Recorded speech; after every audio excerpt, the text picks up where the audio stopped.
Downtown Houston on a Friday night. Another big and bright Friday night here at Minute Maid Park as the Houston Astros will play the Detroit Tigers for the first time in 2018. The Tigers coming in 15 games under 500.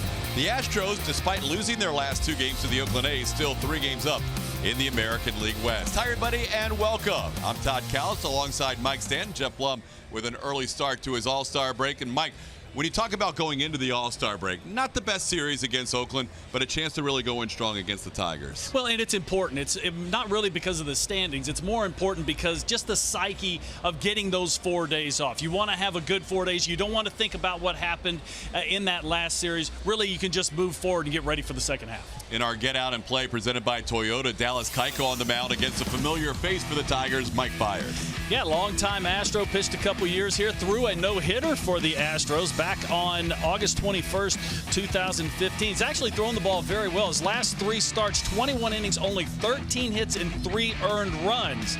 You know, we know who he is. He's going to throw the ball upper 80s, maybe 90 miles an hour. He's got the good curveball. What he's been doing this year that he struggled with last year several times was throwing strikes. Actually is among the league leader in walks per 9 innings. On the other side, Dallas Keuchel has been better lately. Dallas Keuchel has been outstanding. His last time out against the Chicago White Sox, he threw the ball extremely well, just giving up 6 hits and 1 earned run in 7 innings. Not only had 2 strikeouts, but really had the ground ball thing working, and that's where he has been getting hurt with the last several starters here in 2018. 16 ground ball outs to only 1 fly ball out in that start. That's when Dallas Keuchel was at his best. Dallas 7 innings in both of his July starts. He did not have 7 innings in any of his June starts. When we come back, we'll tell you about those All-Stars that got their jerseys yesterday, and also the latest news on a new All-Star for the Astros with Julia Morales next.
crowded with jerseys that look just like that. The Houston Astros now have 6 All-Stars, as well as the coaching staff heading to D.C. 6. That's with the announcement today that Charlie Morton would be an All-Star. First time in his 11 years in the major leagues. Now, this was exciting news for everyone in that clubhouse who thought he should have been announced the first time around. But for Charlie, when he got the phone call from A.J. Hinch, he missed it the first time. But when he called him back and got the news, he said he was shocked. Shouldn't be so shocked, though, when you're putting up numbers like Charlie has in this first half of the season. Best in Texas Power Pitcher is presented by your local Ford dealers. And we're taking a look at him now. 19 starts, 11 wins for Charlie, and the 2.96 ERA, very impressive for him. The strikeouts, though, that number is way up for him. Just 45 walks in those 19 starts. Now, very excited to be an All-Star, but very humbled as well. Take a listen. The experience, just experiencing it one time is more than enough. And when I found out that I wasn't on the team initially, that was the thing that I was disappointed about. It wasn't really like a woe is me, I deserve to be there kind of thing. It was just more like I'm running out of time, and maybe I'll never experience it, which is fine.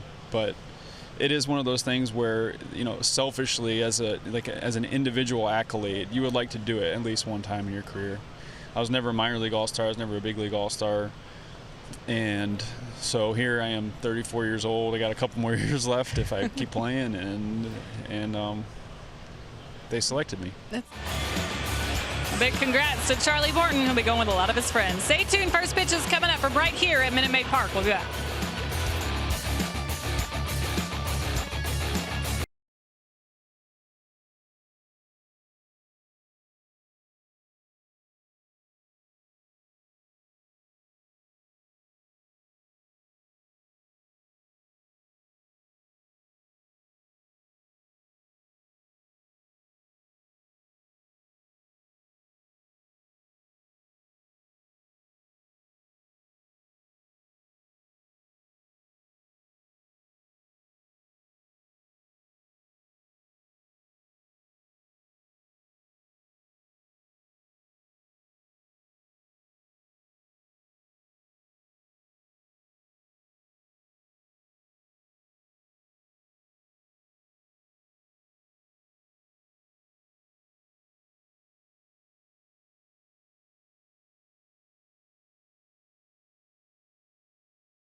I'm loving it.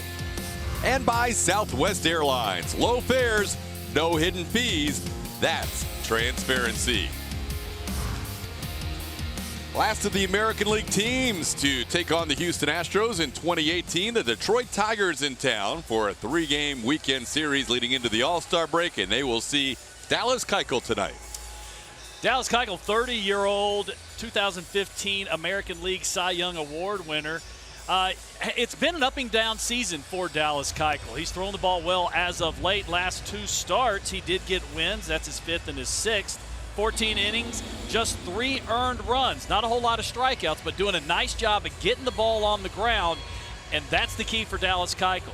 That sinker, slider, changeup combination. When he's getting ground balls, he's at his best.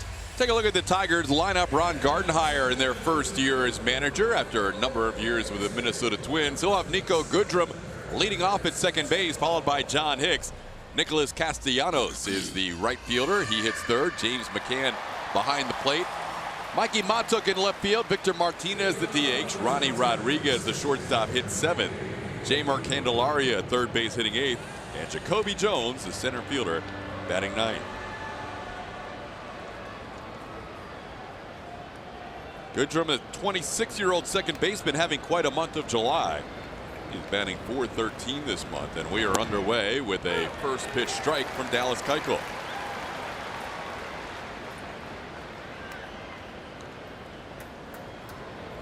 Keuchel faced the Tigers once last year, once the year before. Last year was a short outing for Dallas, only 3 innings against the Tigers. A game at America Park lasted just 3 innings, allowing 6 hits and 3 runs.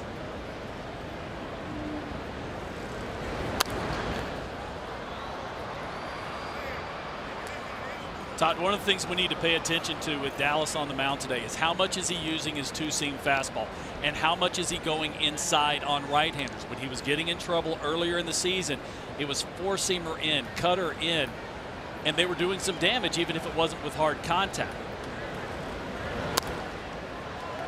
Another soft foul ball out of play. It stays 1-2.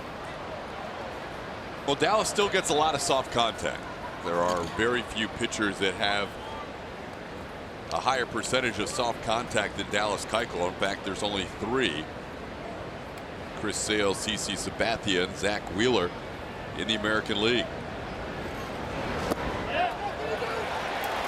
Goes around. That is a strikeout for Dallas Keuchel, getting Goodrum to start this game. This was the breaking ball after going fastball, two-seam fastball the first couple pitches. He threw a changeup. Then he gets the breaking ball down underneath Goodrum's hands, and that is how Dallas is successful. You were talking about the soft contact. The problem with the soft contact he was getting was it would be in the air. You like the soft contact to be on the ground when you're Dallas Keuchel. Here's John Hicks taking a called strike. Hicks has never batted in the second spot in his career before. As we take a look at the strike zone brought to us by MD Anderson, you can see Dallas using a lot of two-seam fastballs. Only throwing 3 pitches, but doing a nice job of trying to establish the outside corner instead of the inside corner. Fly ball to right. Josh Reddick almost overran it, but hung in there to make the catch for out number 2 as he explains his route to Tony Kemp. In the outfield, it's Reddick, Kemp, and Kyle Tucker in left. Left side of the infield once again is Alex Bregman and Marwin Gonzalez. We anticipate seeing Carlos Correa back after the All-Star break. Jose Altuve, the second baseman, moves over to the third base side of second in the shift, and Yuli Gurriel at first. George Springer gets the DH day today, and Max Stassi behind the plate for Dallas Keuchel. Certain guys are comfortable with DH days. George happens to be one of them, and he doesn't mind it. Josh Reddick despises DH days, so you never see Reddick get a day off from the field as the DH. Yeah, baseball players like to be on the field. One person that doesn't like the DH day for George Springer is actually A.J. Hinch, because that puts Springer on the bench for a lot of his antics, a lot of energy he's got to try and burn when he's not on the field. Yeah, George will be very talkative, you would think, as he is normally on a DH day. Tony Kemp gets to start in center field. It's also a way to get Tony in the lineup because they don't want Kyle Tucker to sit right now, and they want to figure out a way to keep Tony's bat in there. You know, A.J. Hinch has a tough time right now. He's got players that he wants to play. Tony Kemp has been a guy that, you remember when he got called up, A.J. said, listen, he has earned a spot to get a good look here in the big league level because of what he's done in the minor leagues in previous years. And he's performed when he's been out there. And then you bring up Tucker, and guess what? He needs to play also. So this is one of those situations that, you know, it's a good problem to have for A.J., but it's a problem nonetheless. Tony calling time. Something fell from the stands onto the playing field that he'll take care of in this 3-1 count to Nicholas Castellanos. A little early beverage on this big and bright Friday night. Just a little dehydrated. Tony's really doing a good job getting rid of that. Well, there's nowhere to put it. Yeah, there's Once nowhere he to picked go it up, unless he threw it over the fence. he had to go all the way to the visitors' bullpen door there in left field. Wanted to find a recycling bin. 3-1 to count to Castellanos. And we are ready to go again. 3 on the left side against the right fielder for the Tigers. And Tony gets tested as he'll go back in center, and he's in front of the track and makes the play for the final out of the inning. Castellanos hit it pretty well, but a 1-2-3 inning for Dallas.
George Springer DHing leading off, followed by Alex Bregman, the hottest Astro hitter. Jose Altuve hasn't been too shabby either, especially here at home. Yuli Gurriel hits the 4th spot. Josh Reddick plays right field and hits 5th. Marwin Gonzalez, the shortstop, batting 6th. Kyle Tucker, Max Stassi, Tony Kemp round out your Astros lineup against their former teammate from last season. Mike Fiers on the mound for the Detroit Tigers. Pitched for the Astros over the last couple of years and a World Series champion from last year. Has thrown the ball well for the Tigers. He was their pitcher of the month of June, posting a 3.3 ERA. Fastball is going to be upper 80s, 90s. Got the curveball, has a little changeups. Done a nice job of throwing strikes this year, and that's something that, Todd, he had an issue with at times last season. Yeah, the walk ratio way down from last season. As he faces George Springer here. It's got to be a little unusual facing your team for the first time. That's something you went through a couple of times. I did. The first time was actually when I had left Atlanta and gone to Boston. And we played in an exhibition game to open Turner Field the next season. So I didn't get to play in Fulton County, but, you know, pitching against guys, not that you don't just know that I mean, they're friends of yours, yep. Teammates. It's very daunting that first time. Now, Fiers is 33 years old. He's been around. He's done it before. Last year, though, celebrating the division championship and then the first round against the Red Sox, the ALCS against the Yankees, and, of course, the World Championship against the Dodgers. He's right in the midst of all that.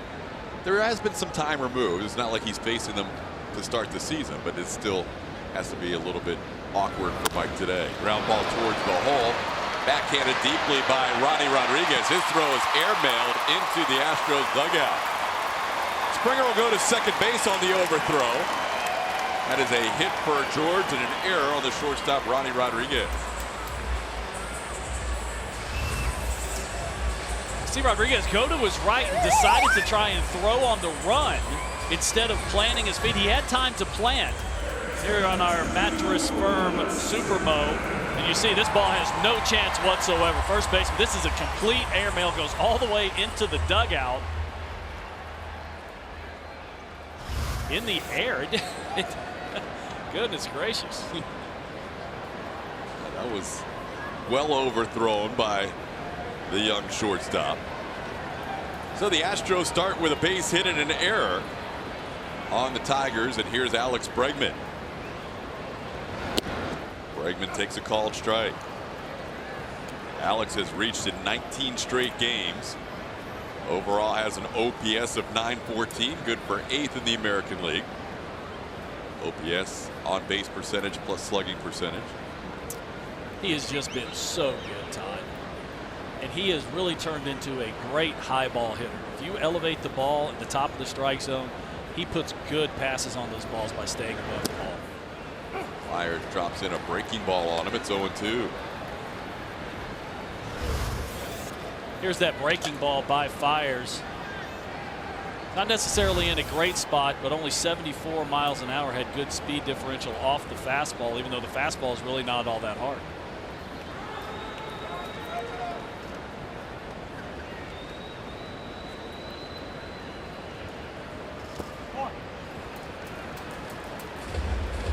'50th error of the season on the Tigers on that first play of the game in the bottom of the first for the Astros.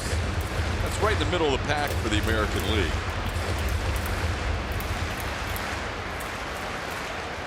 Fires has never started against the Astros at Minute Maid Park.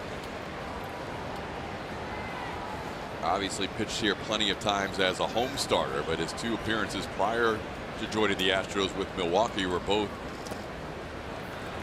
up in Milwaukee. Now the count is 2-2.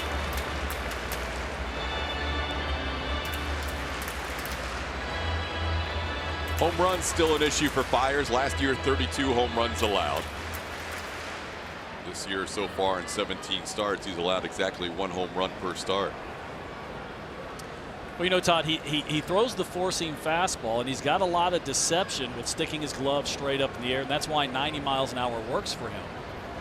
But when he gets it down in the zone, that's when it's going to be at its most hittable. And even though he's throwing strikes this year, you know, occasionally when you throw four-seam fastballs, the hitter's going to get to it. Yeah, that seems to be the pitch that he has commanded better than last year. Yeah, last year, middle of the season, he was outstanding. If you remember, him and Brad Peacock. Ball's drilled deep to left field. Alex Bregman looking for his 20th. Gone! A new career mark for Alex Bregman. 20 home runs. Not even to the All-Star break yet. And the Astros lead 2-0.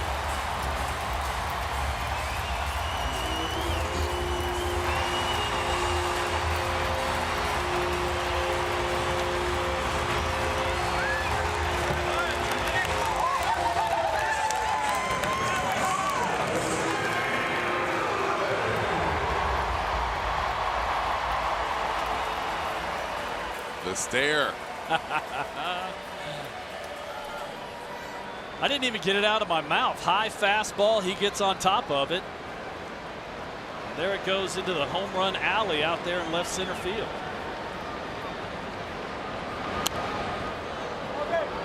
Tuve fouls one back. Alex Bregman and A.J. Hinch sharing a laugh. 20 home runs for Alex. He is the 4th seed in the home run derby coming up on Monday. 18th home run allowed by Fires, and the Astros out in front against their former teammate quickly tonight.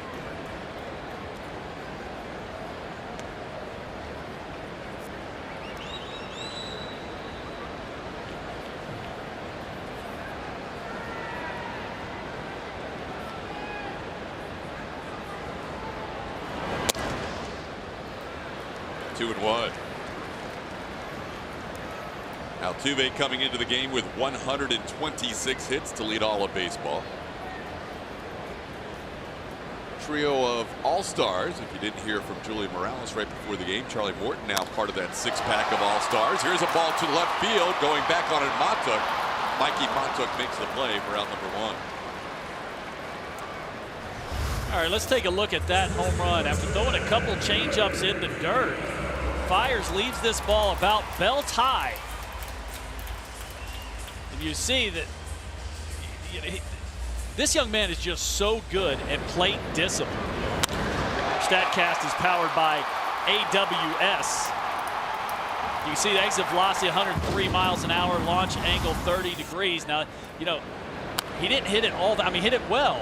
Now, that's not one of those crazy hard hit balls, but it's all about that launch angle at 30 degrees. That's about perfect. Backspin the ball a little bit. It goes a long ways. 395 feet on that home run by Alex Bregman. Yuli Gurriel, the batter, with a 1-1 count. Bregman now with 63 runs batted in after that 2-run shot. So not only has he had the home run lead lately from Evan Gattis, he has just passed Gattis in the RBI department as well. 20 home runs, 63 RBIs for Bregman, playing game number 97 of the season. At the beginning of the year, I thought 20 to 25 might be a good season for Alex, coming off a 19 home run season. This ball hit pretty well, but Castellanos has room, makes the play for out number 2. Yeah, and I think that Alex probably would have taken that himself. You know, 25, 20, you know, 23, 25 home runs for the whole season. But he has just found that power stroke. And the one thing about Alex, you don't ever see him take big, huge off-balance swings. He's always so compact. He's always just about getting the barrel of the bat to the ball. You don't see his head moving. I mean, for our young viewers out there, that's a pretty good swing to mimic if you're going to mimic it. He's been locked in for a little more than a month now. It's an extended stretch here where he has just been on point as Josh Reddick bats with 2 outs and the base is empty. Last 26 games coming into tonight, so now 27 games, 12 home runs and 30 RBIs. Wow.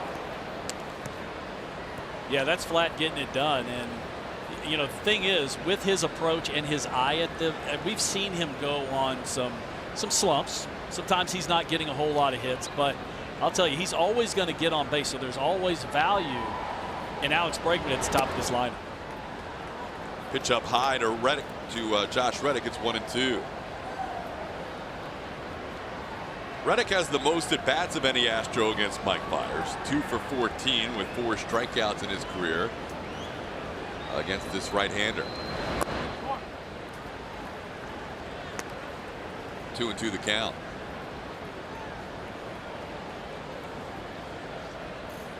Astros on the board first. A single by Springer, a home run by Alex Bregman.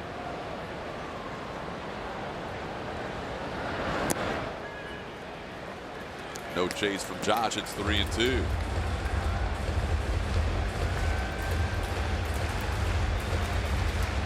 So Fiers knows how much these Astros like to hunt the fastball. He's thrown a bunch of changeups already in the 22 pitches.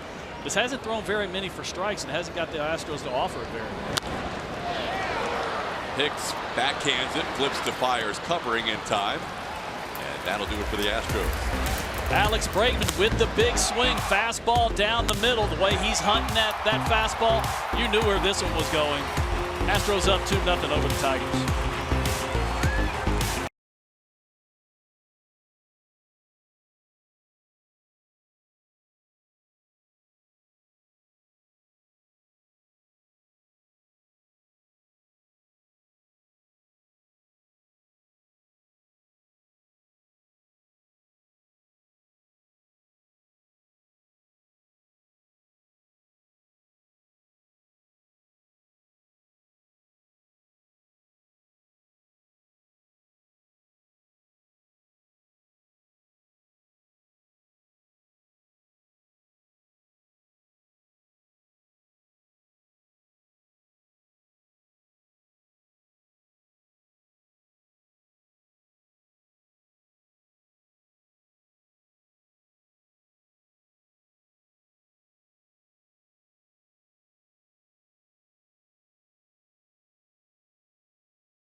June to July has been quite a difference. You know, I had kind of mixed feelings look at these numbers. July has been just wonderful so far, but in order to have that kind of differential, that means he didn't pitch very well in June. So you see the ERA just shy of 6. So he was glad to see that middle month of the season in June, get that one out of the way and start July. He had 2 really good outings back-to-back in June against the Kansas City Royals, but Seattle got him for 7, Texas got him for 6, 5 of them earned, and Toronto got him for 6 as well. But so far July has been very good with 2 7-inning performances of 2 and 1-run baseball against the Rangers and the White Sox. James McCann leads off for Detroit. Grounds one towards the middle. Marwin on a couple of big hops, playing shortstop tonight, makes the play for out number 1.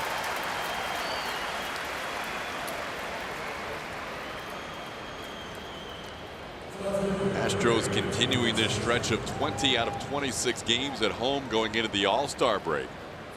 So far on this 11-game homestand, a record of 5-3 after losing 3 out of 4 to the A's. And A.J. Hinch didn't mince his words last night after the game. He basically said they outplayed us for that 4-game series. And they did in almost every aspect of the game. You know, the Astros had their opportunities, and you know, they ran into some pitchers that they didn't know a whole lot about. But there were mistakes. You know, pitchers still make mistakes. The idea that a pitcher goes out there, even in a perfect game, he's far from perfect. That just means the hitters weren't able to capitalize on any of the mistakes. And we saw the Astros kind of taking a lot of pitches in the zone and then swinging pitches out of the zone. A's are red hot right now, too. They're as good as anybody in baseball over the last month. As Mikey Matuk takes a pitch for a ball, it's 2-1. You know what impressed me about the A's was the back end of their bullpen. Ooh, Trevino and Trinan. Oh my goodness, those are 2 big time arms, and it's a good reason why, you know, they've been so good. When they're winning late, they're going to win those baseball games. Trinan could be a candidate for A.J. Hinch in the 8th or 9th inning of the All-Star game. Aroldis Chapman not going to the All-Star game, as we found out earlier today. Charlie Morton being named in his place. Yeah. There's a strike to Matuk. It's 3-2. Matuk has spent most of the year at AAA Toledo. Has 101 at bats at the big league level. Coming in batting .208.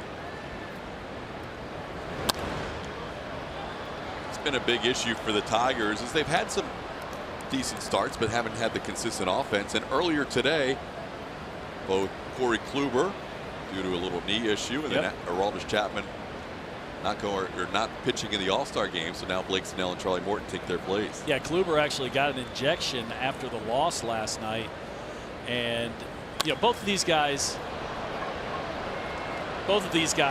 completely deserve to be there. I mean, Blake Snell with a low 2 ERA, and then you know, Charlie Morton has just been dealing really from the first start of the season. So you know, everyone gets up in arms when the team originally gets announced, you know, and you know, we all talk about the snubs and who deserves to be on it.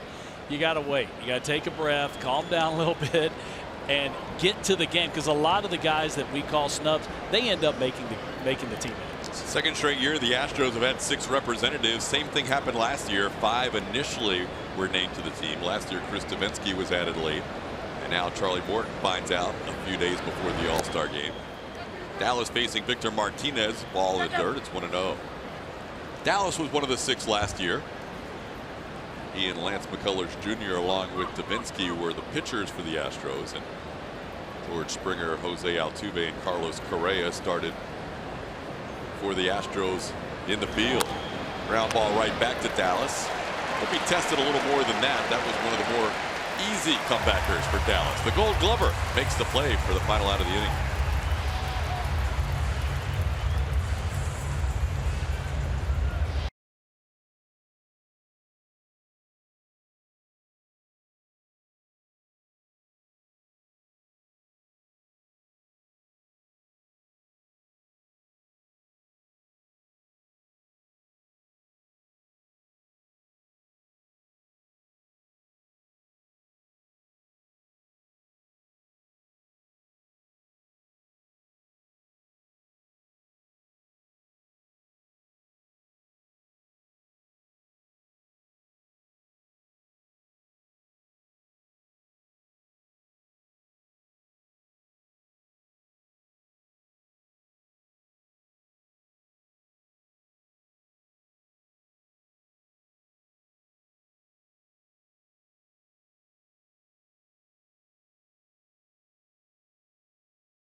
A couple of people tweeted at us saying we weren't sure if that was definitely a home run, maybe a little optical illusion, but you can see clearly here, Mike, that was well over the yellow line.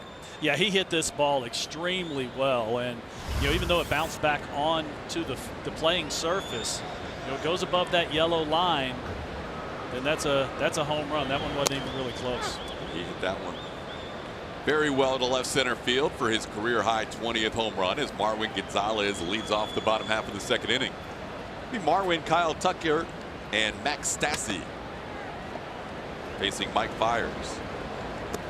It's that slow breaking ball that comes in there right around 70, 75 miles an hour.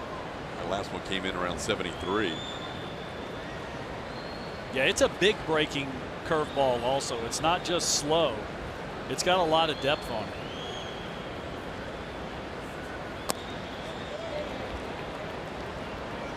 Close pitch. It's 1-2. Here's a look at that breaking or that fastball. Can't get any better than that. That's dotting right on the corner. Marwin 2 for 3 and limited at bats against his former teammate.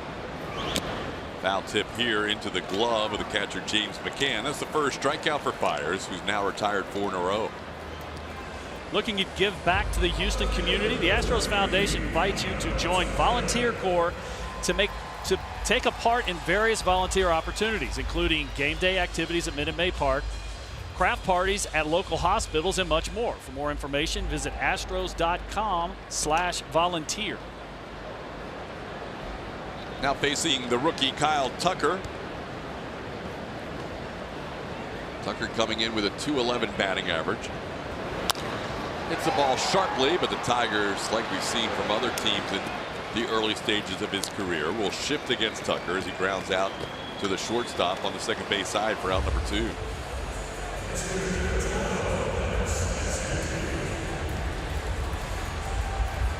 Two outs, bases empty. Here's Max Stassi. Stassi making his 45th start of the year behind the plate. That ties Brian McCann for the team lead.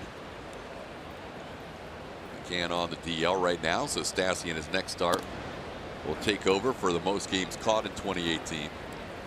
Takes a called strike. He's done such a good job behind the plate for the Astros. Really has progressed in his game calling. He's always been known as a defensive catcher. But they get a lot of information down there, and he's catching a lot of veteran pitchers, which means they have a game plan. They really know what they're going to try and do against each particular hitter, and he's got to try and stay on board with them. Keeps that wrist guard with all the notes in there. He's the quarterback. He is the quarterback, yeah. 1-2 the count.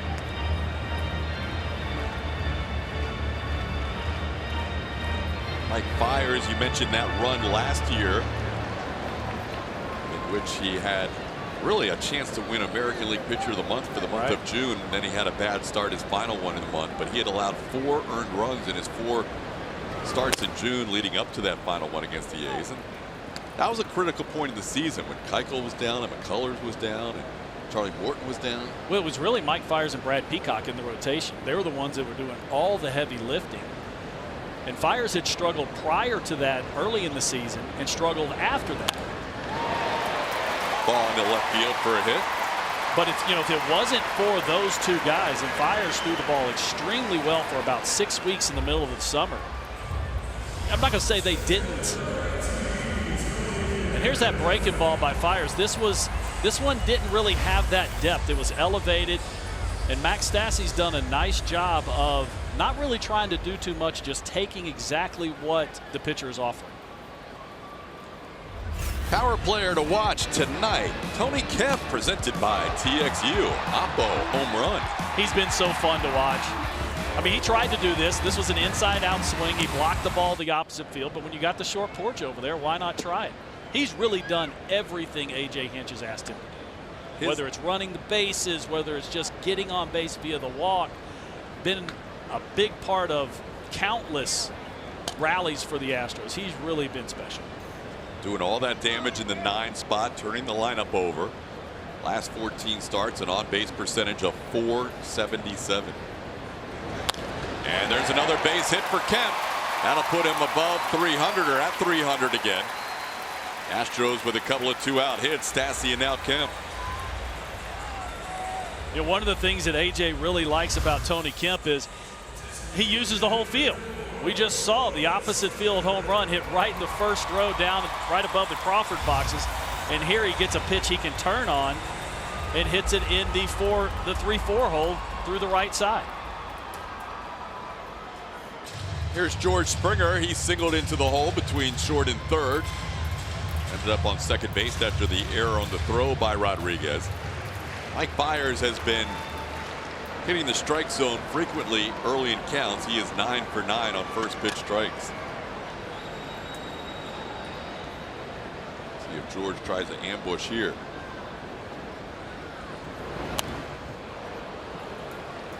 Foul back. Been a little while for George since his last home run. He's been sitting on 15 since June 20th.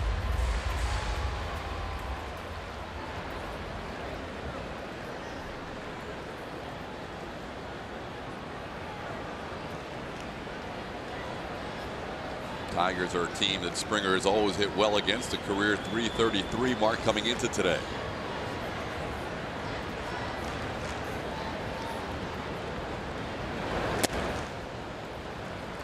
One. Byers and Francisco Liriano will receive their World Series rings tomorrow. Byers starting today, Liriano starting Sunday, so the only time they could get the rings without one guy being thrown off a little bit in that pre-start routine would be the middle game of this series. They have to be getting pretty close to completing the list, right? Everybody getting their ring. This is a pitch. You saw the first pitch, almost the same one, and George did the same thing. If he could just keep the bat up just a little bit, try and stay on top of that ball just a little bit more, that ball's not fouled straight back. That ball's going into the outfield, maybe even over the fence. Michelangelo, I kind of like that. That's a new one. He did some work on that painting too. Slowly tapped towards third. Stassi stops in the tracks between second and third, and George is thrown out for the final out of the inning. 2 men left on base.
SW, that's where you can vote. Who's your Astros first half offensive MVP? Is it Jose Altuve, Alex Bregman, Yuli Gurriel, or maybe someone else? Make sure to write in a candidate if you think so. I've checked the results here recently and someone's running away with it. To get those votes in, we'll tell you who wins later in the broadcast. TK? All right, Julia. Find out who the fans think is the runaway MVP of the first half. So the write-in vote is actually the field. Yep. You can put in Gaddis if you want. Correa was off to a good start. The injury. Yeah. They all go in the same category. True. So it's the whole rest of the team. If you vote for if you vote for Springer or Gaddis or Correa, they all go into that final category as Ronnie Rodriguez takes a called strike. I have a pretty good idea who the winner of this is going to be. He's been hot as of late. He's been hot today. Ground ball right side. There's the first base runner of the game for the Tigers. Ronnie Rodriguez grounds one between Gurriel and Altuve. Last start, Mike, we saw Dallas throw that changeup a lot more. We did, and the number that jumps out to me is actually the cutter usage, how much that dropped. Yes, it went to changeups, but that means even the fastballs, he wasn't throwing the fastball inside on right-handers. The fastball and cutters, those are the ones that end up on the inside part of the plate. It's the two-seam fastball and the changeup. That's what's fading away from those right-handers that gets those ground balls. Called strike on Jeimer Candelario.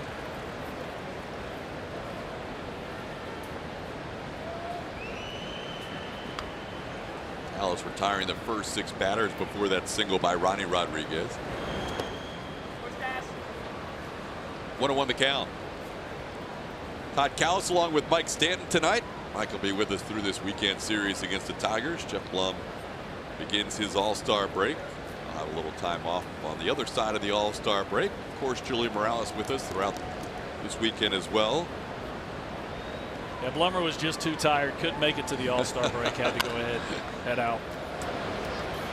20 out of 26 at home. It's not like the team's been traveling a lot. It's just been Minute Maid Park. 11-game homestand, 4-4-3. That's a long homestand. That's a lot of baseball, and you would think that would be a place the Astros could kind of fatten up on the numbers, but they just simply over the last couple seasons have not swung the bat as well at home as they have on the road. 1-2 pitch is a little up. It's 2-2. Home plate umpire today is Lance Barksdale. The crew chief is Ted Barrett of this crew.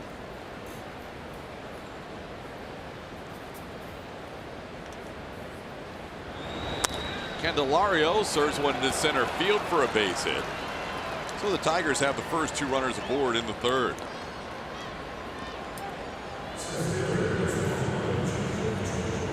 A little bit more of that weak contact we had talked about with Dallas Keuchel. Rodriguez hits the ball, just a ground ball through the right side. This is a changeup off the plate away. The Candelario just kind of serves up the middle. It's frustrating, but these are the type of situations that you got to make sure that you don't deviate from your game plan. Continue to try and get those ground balls. You're always one pitch away from getting that ground ball double play. League average for double play is around 11-12%. Dallas Keuchel over the last 3 years is at 17-18%. This season he has the highest ground ball percentage, just ahead of Lance McCullers in the American League. There's a called strike. It's 1-1.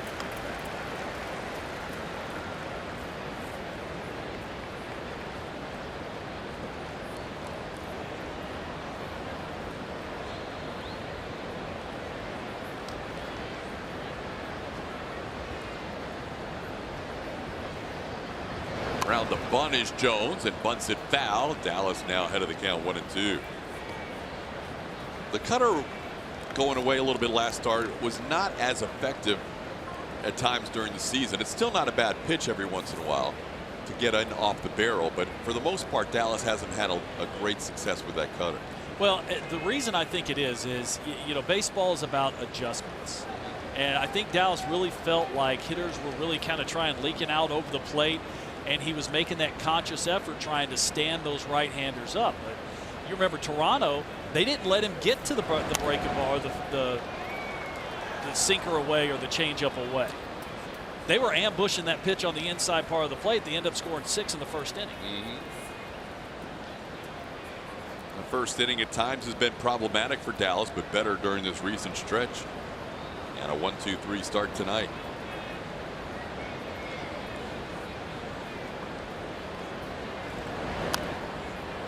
Jones fouls one at the plate, stays 1-2. Single by Ronnie Rodriguez, single by Jamer Candelario. And the Tigers have the first 2 runners on.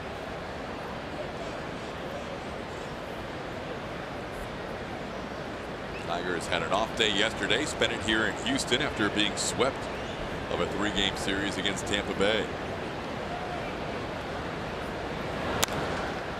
Ball hit slicing towards the corner. Long run for Reddick, still on the move, and this ball is foul. Just foul down the right field line.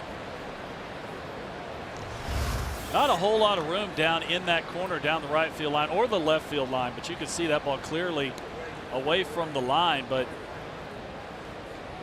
you really don't have to hit a foul ball and stay on the playing surface down the lines in the corners. A little bit of luck right there that ball sliced a little more than Jones really wanted it to. Looks like Reddick has shifted a little bit closer to the line on this pitch. 1-2 in the dirt, blocked by Stassi, and the count's even.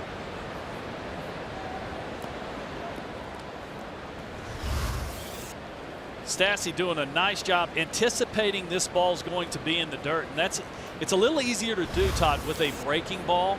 You know, a lot of times we see fastballs in the dirt, catchers try and glove because they're not anticipating those in the dirt.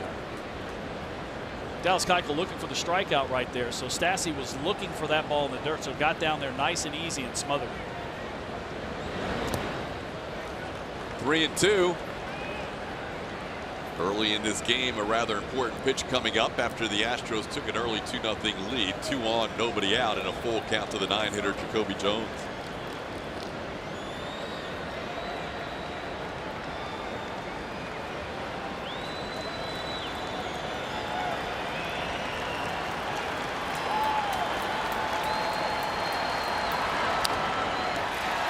Just a piece, staying alive.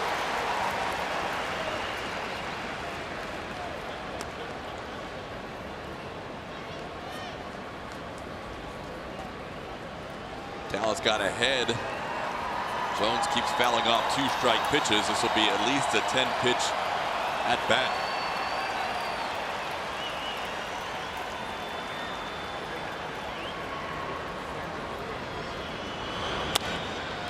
In the air, shallow center. Kemp is there. Keuchel finally wins that battle after 10 pitches. And there's one away in the third.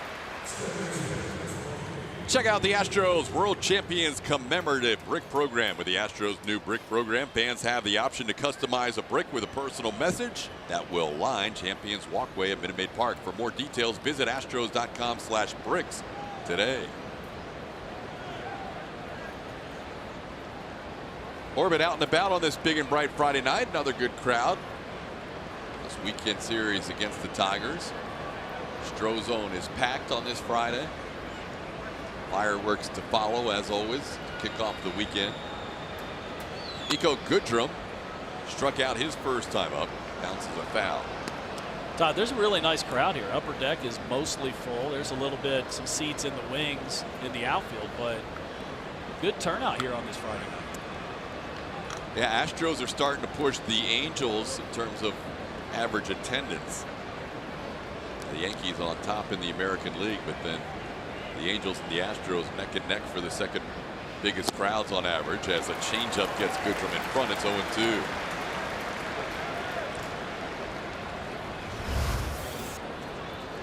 Well, here's the pitch to complement the two-seam fastball. That's the changeup. It's got basically the same movement, but great location.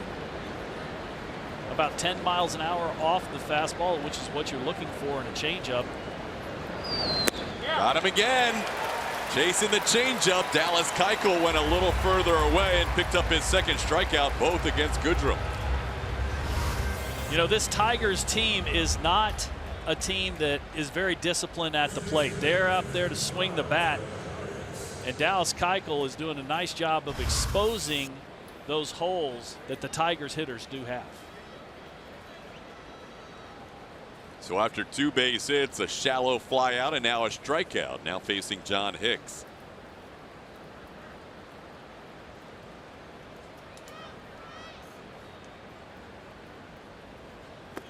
Swing and a miss. Hicks flied out to right his first time up. Mostly hits 4, 5, 6 in the lineup. Occasionally he'll hit 7. But never has he batted in the 2 spot. A little change in the lineup today for Ron Gardenhire, with Hicks batting second for the first time. Jamer Candelario batting 8th for the first time. And now it's 0-2.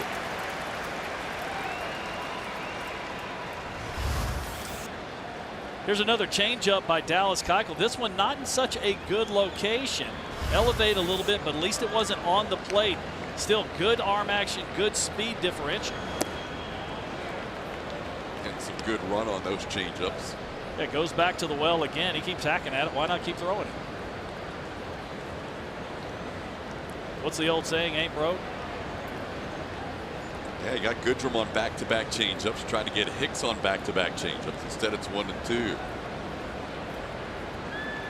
Dallas has had to work a little bit this inning after a 12-pitch first and 11-pitch second.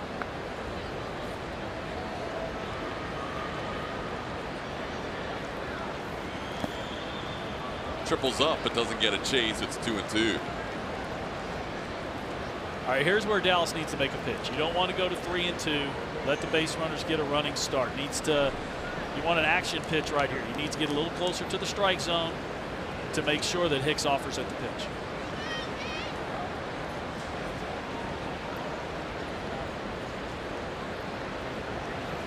Swing and a miss. Keuchel gets him with a fastball to get through the 3rd inning. A couple of base hits and a couple of strikeouts to end the inning.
And of course, Carlos Correa, currently on the DL, has contributed to some of these numbers, but the average, the on-base percentage, the slugging percentage, RBIs, and runs scored.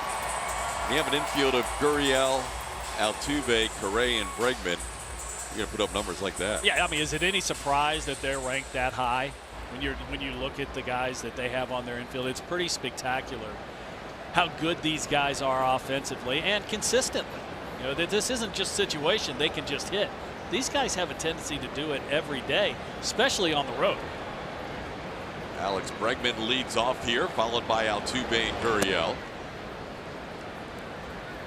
Bregman with a 2-run home run his first time up, giving the Astros a 2-0 lead, and in the process hitting his 20th home run of the year.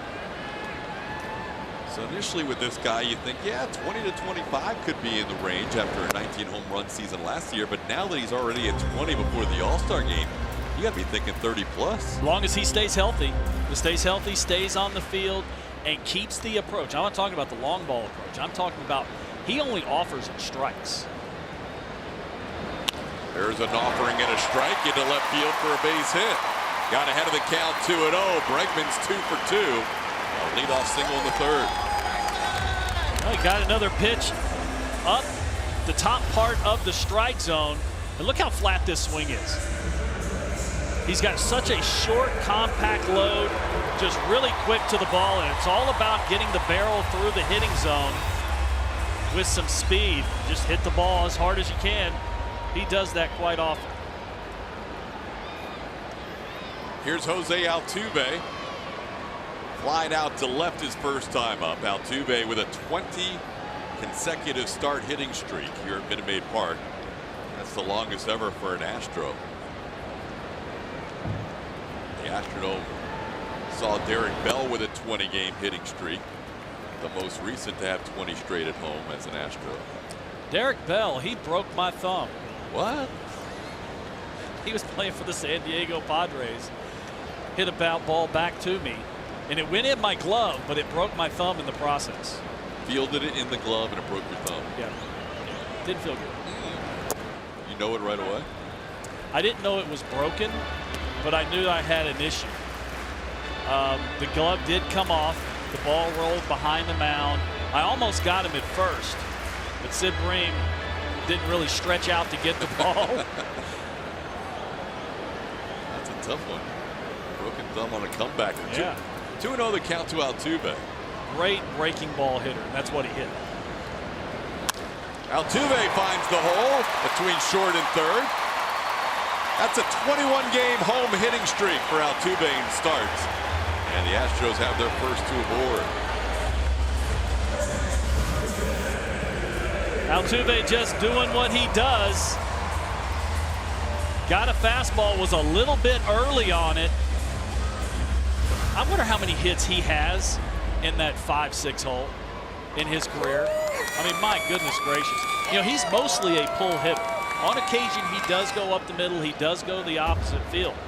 But a huge majority of his hits are to left field or the left side. And occasionally you'll see teams shift Altuve with 3 on the left side. But when that happens, he has such great bat control, he can hit a ball to vacated second base position.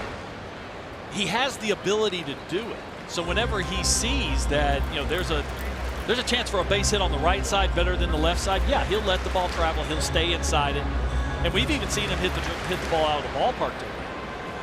But still, for the most part, he is a pull hitter. 1-0 the count to Yuli Gurriel. Yuli takes a strike. It's 1-1. Well, Mike Fiers went from pitching in front of a team that shifts more than anybody else to a team that really doesn't shift a whole lot, of the Tigers. You know, I think some of that is personnel. You know, yes, you got the analytics department here in Houston. You know, they're among the league best. A lot of information goes down to AJ and the coaching staff. On the ground, in the hole again. Around third comes Bregman. He'll score. Yuli Gurriel, another base hit with a runner in scoring position. It is 3-0 Astros. They are flat wearing out that 5-6 hole in this inning. You know, none of these balls have been hit overly hard. They've just been in great positions. And who else but Yuli Gurriel to get a hit with a runner in scoring position? Yuli coming in at 443, the best in all of baseball. With a runner in scoring position, adds to that average. On the ground, in the hole again. Around third comes Bregman. He'll score. Yuli Gurriel, another base. Yuli picks up his 50th run batted in of the year. You know, Alex with a great jump off of second base also. With it being a ground ball hit, he was able to get a good secondary lead, good jump off of second with no play at home. Here's Josh Reddick. Reddick pops one into shallow center. Coming on Jones, going out the shortstop. Nice play by Ronnie Rodriguez, as he had to make that catch over his shoulder. That was a tough angle.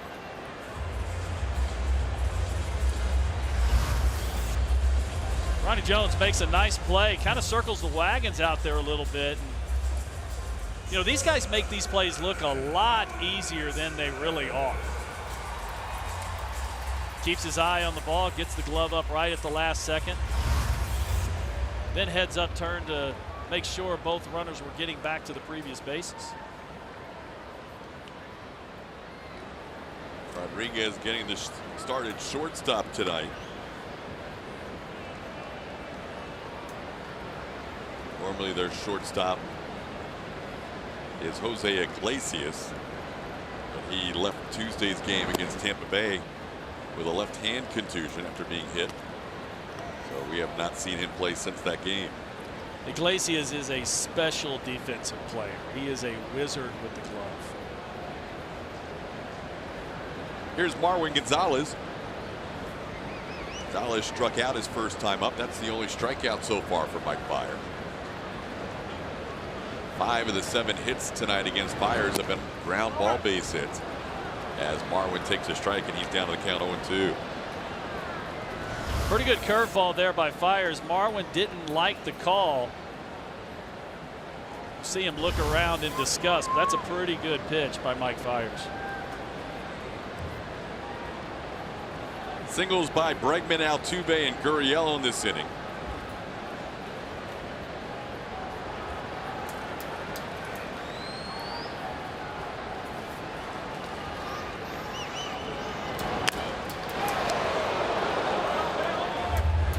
Marwin just passed Gary Pettis in the third base coach's box.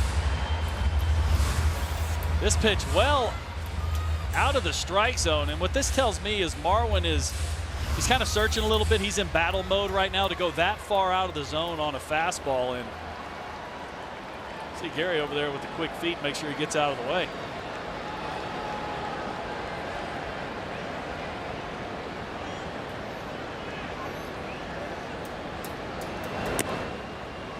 Julie had a chance to talk to Gary Pettis and Dave Hudgens before the game about going with A.J. Hinch as part of the coaching staff for the All-Star game. They're excited, both of them, making plans. Lots of family coming with them. You think about the players going all the time. It's rare for coaches to get the opportunity, especially a guy like Dave Hudgens, been in the game 39 years. He told me. Never a big league all-star game. Wow. Very cool. So, very cool for those guys. Great setting also. The ballpark in D.C. and just being in D.C. by itself with all the history and all the monuments. Lots of things to do. 1-2 pitch just misses. 2-2. I actually had the privilege of pitching in D.C. twice as a home player. Yeah, you were with the Nationals 2 different times, right? Yeah, I was the first one to do it twice. Okay. But never, I was in RFK. I wasn't in Oh, the you were in new RFK, stadium. the old football stadium? As nice as the new stadium is, just do a 180, that's RFK. 2 on, 1 out, a 2-2 count to Marwin. And he holds up again as 3-2. Fiers wanted the 1-2 pitch call to strike, didn't get that one, and now Marwin has run the count full with Kyle Tucker waiting on deck.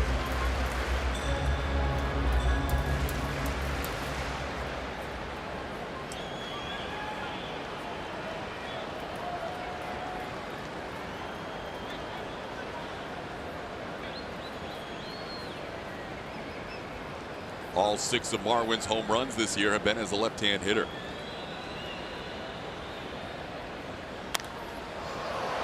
Almost towards the upper deck.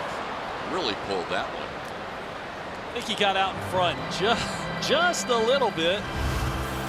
Goodness gracious. Really the only pitch on the inner part of the plate. And I think Marwin was cheating to the fastball. Fiers have been changing that eye level in this at bat, as you saw by that MD Anderson strike zone. So everything down, everything away. That one was a little bit of he was trying to go back out over the plate, hold that one inside.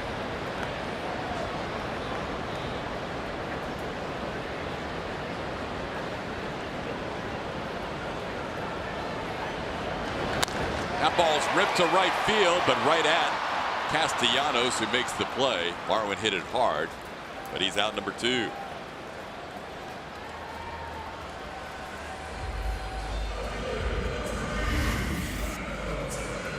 Another fastball, this one out over the plate. Marwin timed this one much better. Still a little bit early, caught it off the end just a touch. But that's a quality at bat for Marwin Gonzalez. Even though he made an out, saw a bunch of pitches, hit a couple pitches hard, and ultimately the pitch he made out, he hit that ball. Here's Kyle Tucker. Tucker 4 for 20 now in his young career.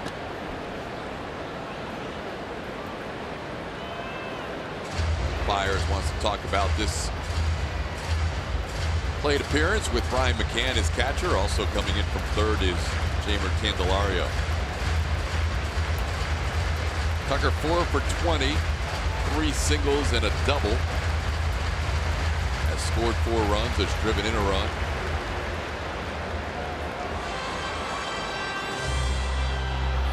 You know, McCann right there just want to make sure that they're all on the same page. Fires has done a nice job to get 2 outs with 2 guys on. You want to make sure that he makes the quality pitches to Tucker. It doesn't give him anything to hit.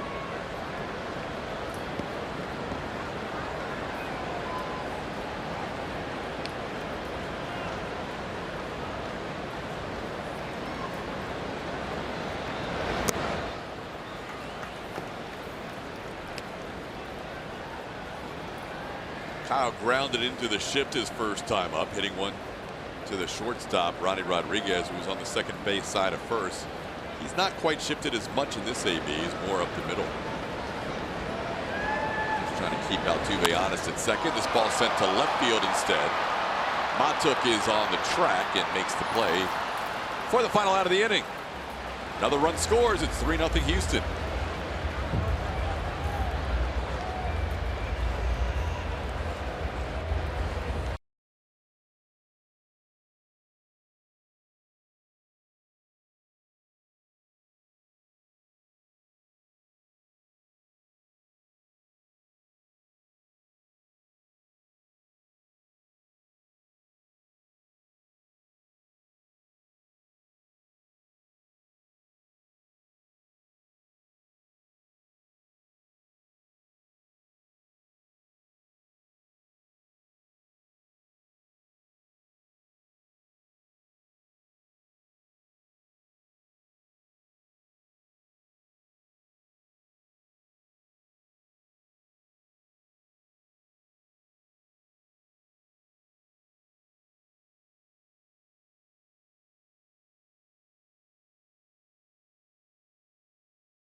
Leading into the All-Star break are right up there for the best marks pre-All-Star break in a long time. Well, this is the reason why they're in first place. You know, their offense has been good, but the pitching staff has been just absolutely dominant, led by that guy right there in Justin Verlander. So it's not surprising that, you know, the numbers are that high. Astros starting 5 has been intact since day 1 as we play game number 97 of the season. First All-Star game played in 1933, and those ranks the best since the All-Star game began. And strikeouts to walks as well, whip, strikeouts, opponents on base percentage. It's been quite a start to the year. You knew coming out of spring training, as Nicholas Castellanos leads off for the Tigers, that the Astros starting 5 was going to be a strength of the team. Little did you know it would be a record-setting performance for the first 100 games or so. And that there hasn't been a missed start by any of them. I mean, at the pregame show, we looked at it a month ago, and there was only one other team that had gone with 5 starters. And, you know, for the power that these guys, and that would be Atlanta, the power that these guys throw with is pretty remarkable. Then to stay in that rotation, in that 5-man rotation, and no one have a bump or bruise or anything is pretty incredible. Yep, it's been great to watch. Keuchel makes his final start pre-All-Star game. Then the 2 All-Stars, Garrett Cole and Justin Verlander. on Saturday and Sunday against the Tigers. 3-2 the count to Nicholas Castellanos, who really, if it was strictly based on merit, Castellanos would be the Tigers' all-star. He leads the team in batting average, home runs, runs scored, RBIs. But when you need to get a player from a team that doesn't have a representative, sometimes those spots are pitching spots, as Castellanos singles to left field. And in this case, Joe Jimenez, he's not having a bad year. He's having a nice year. He's got a sub-3 ERA. But his numbers are not quite all-star worthy compared to his teammate Castellanos. Well, the problem with Castellanos is that he's a third baseman. Right. And there's a bunch of good third basemen in the American League. Yep, Jose Ramirez will be the starting third baseman. Alex Bregman, of course, will be backing him up as James McCann will bat. Second straight inning, the Tigers have led off with a hit. McCann grounded out to short his first time up.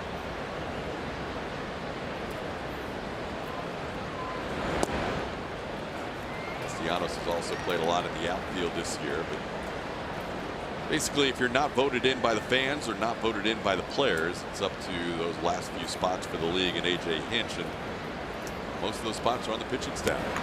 That's why you saw even an Eddie Rosario from Minnesota probably deserved to go for the Twins. Instead, it's Jose Barrios, because again, you need to have a representative from every team, and there's more spots available on the pitching staff. Which I understand that. I mean, you want to get all the fan bases involved in the All-Star game. Have somebody to cheer for. It's an unwritten rule, though. There's nothing in any rule book or anything that says that every team has to be represented. But it's become the all-star tradition. Oh, sure years. it is. Yeah. Sure it is. Yeah, I mean, they're going to have a representative of every team. And, you know, sometimes it's a guy that deserves it. Sometimes it's a guy that just happens to be having the best year of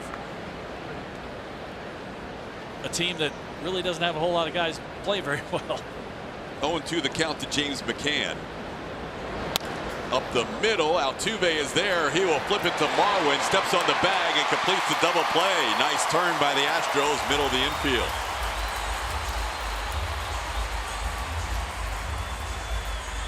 This ball was hit off the end of the bat just a little bit. You see it go by Keuchel. It doesn't have a whole lot of velocity on it, but guess who's standing right there? Jose Altuve. Easy flip to Marwin. Marwin runs across the bag. Easy double play. You know, back when I was playing, that would have been a base hit up the middle. Sure. Because now with all the advanced analytics, all the shifting. Now, Altuve wasn't shifted, but he was playing up the middle. Mikey Mott took bats with 2 outs, and now the base is cleared. Shifted perfectly for James McCann for out number 1 and 2 of this inning. Altuve having a word with Tim Woodring, the second base umpire. Mott took flight out his first time up, and he pops one foul and headed out of play.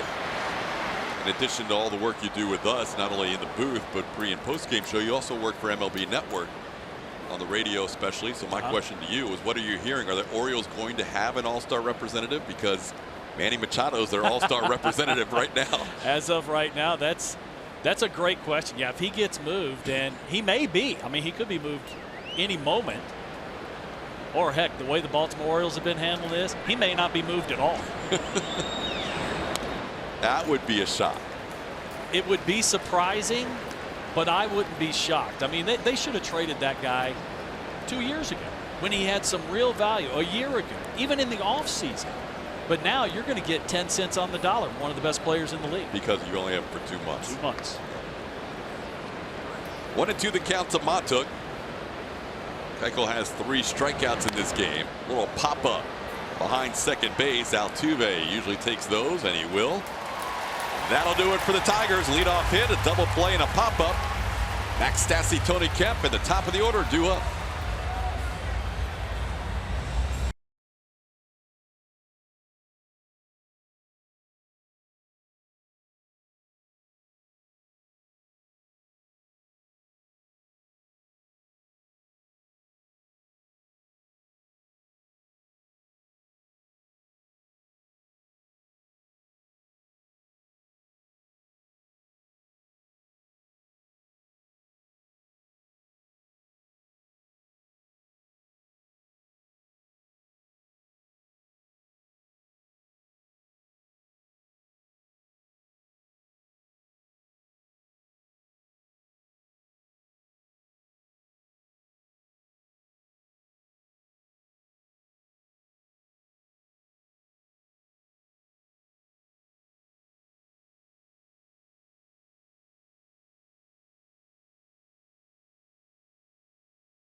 walk-off, and Tony Kemp tells us why it was better for him to roll the ball to first base instead of throwing it in Little League. And the Astros sign a lease to stay at Minute Maid Park through 2050. All that and more on Astros Bases Loaded Friday at 6, only on AT&T Sportsnet. Real quick, Mike Fiers, social media, last night taking questions on the night off for the Tigers. He was asked, who is your favorite Astro? He responded with Jake Marisnick over a picture of Jake Marisnick. So the two are obviously still very close, very good friends. I'm going to put money on the fact that it was Jake Marisnick that asked the question. Just going to throw that out there. That makes complete sense now. He just wanted to make sure. There's a lot of great memories, though, for Mike Fiers coming from the Houston Astros. Like I said, it was just a lot of friends, and had his group of friends. Alex Bregman being one of them. They were very tight in their time with the Astros, so it's good to have him back. Line drive caught by the shortstop, Ronnie Rodriguez, to start the 4th inning. Ball hit hard. He gave up some ground ball hits last inning, so I guess that one. Yeah, that one was trying to get into the 5-6 hole, just didn't pull it quite enough. Rodriguez, a little leaping effort. A little bit of added drama with the leg split there, but hey. Ball almost put a hole in that glove. Here's Tony Kemp. Single to right his first time up. Tony thinking about a bunt. That brings the third baseman Candelario in. Takes a first strike, 0-1.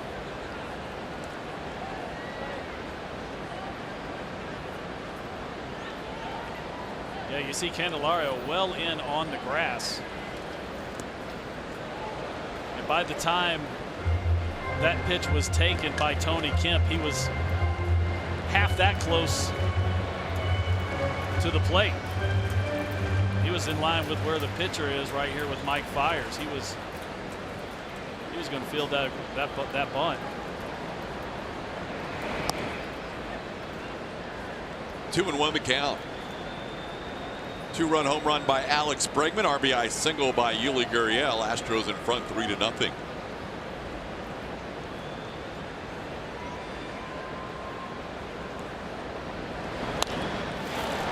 Another base hit for Tony Kemp. This one past Nico Goodrum into right field. Kemp is 2 for 2, and he's a 1-out base runner in the 4th. Yeah, he's 2 for 2 with basically the same base hit. Who needs to bunt when you can do this? Gets a fastball right down the middle. Puts a nice pass on the ball. Gets on top of it just a little bit. But you can see second baseman Goodrum really didn't have much of a chance at that with no dive. Keeps turning that lineup over. Putting runners on base for George Springer. George is 1 for 2 tonight.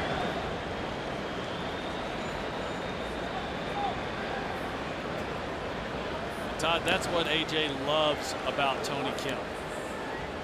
Yeah, he's in the 9 hole. He's not going to get as many at-bats as the guys at the top of the lineup, but after the first inning, the lineup just keeps going. So you got a power hitter in the leadoff spot. You'd like to have all guys on base when George Springer comes up. Yeah, now, you know, George, in theory, should get more fastballs with the possibility of a stolen base for Kemp. Well, with Fiers on the mound, Fiers knows George Springer. I mean, he's been watching him for a long time. He played with him for a long time, so he knows that George hunts the fastball.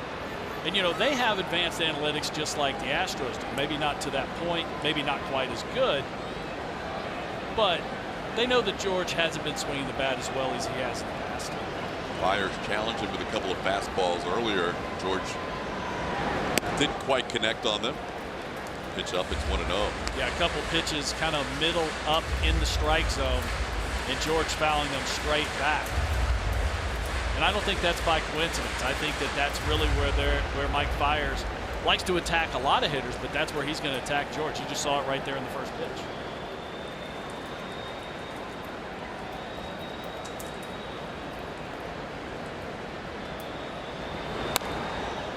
Foul out of play. It's 1-1.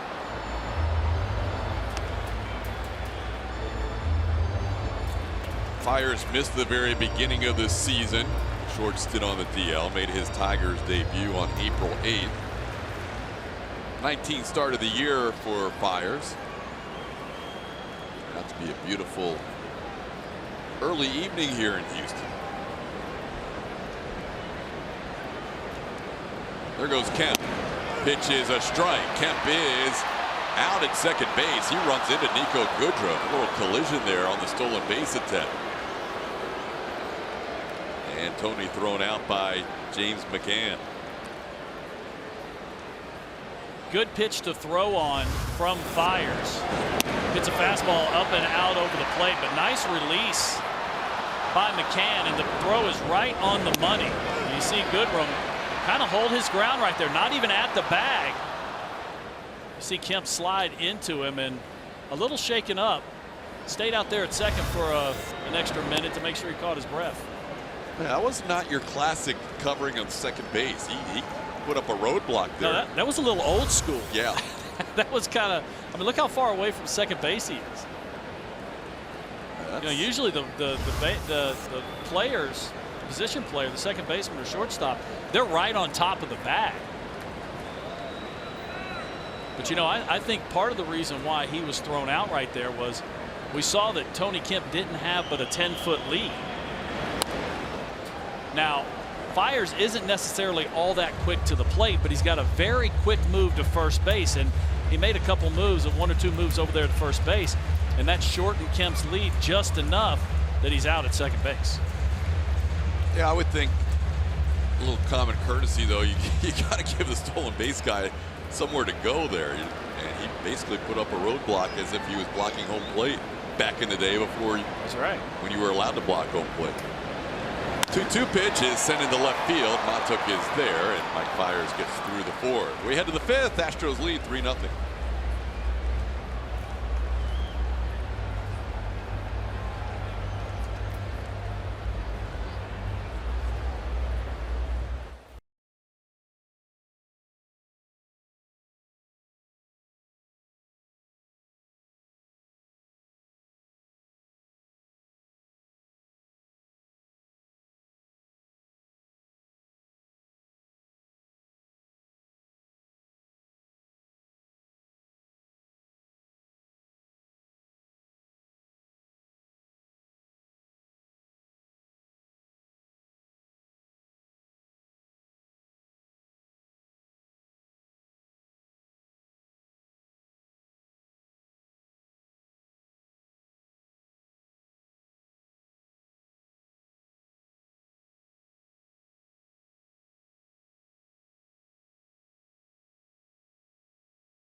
Great style and quality, all at the lowest prices on every item, every day.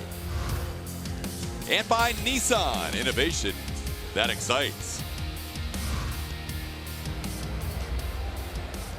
Big crowd on this Friday night. Tigers in town for the first time this year.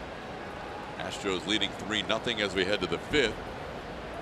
Victor Martinez, Ronnie Rodriguez, and Jamer Candelario will face Dallas Keuchel. So far has allowed 3 hits, no walks. He struck out 3. Got a big double play last inning after a leadoff hit and a strike to Martinez. Mentioned Ron Gardenhire mixing up the lineup a little bit today. Victor Martinez batting 6th for the first time. Normally in that 4-5 spot, coming in batting .235. .241 as a right-hand hitter.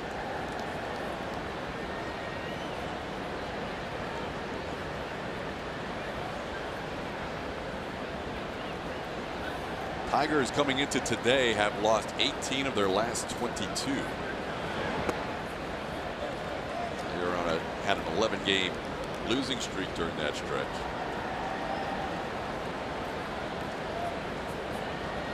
Actually 18 of their last 23. Ground ball towards the middle. Altuve knows with Victor running, he can take his time, but his throw is wide. Altuve frustrated with himself. That is not the typical error you see. That's 3 straight games with an error for Altuve. Yeah, you can see Jose not happy with himself whatsoever. You know, that's a routine play that Altuve just didn't make. You know, looked like he did everything right. He had the footwork. Didn't look like maybe he got quite the grip on the ball that he wanted, and the ball sailed arm side on him. He'll be beating himself up for an inning or so. He wears those errors out there. He may lose sleep tonight over that one, especially with Victor Martinez running. That is a rarity to see Altuve make an error in consecutive games, and now he has made them in 3 straight. Ronnie Rodriguez singled to right his first time up.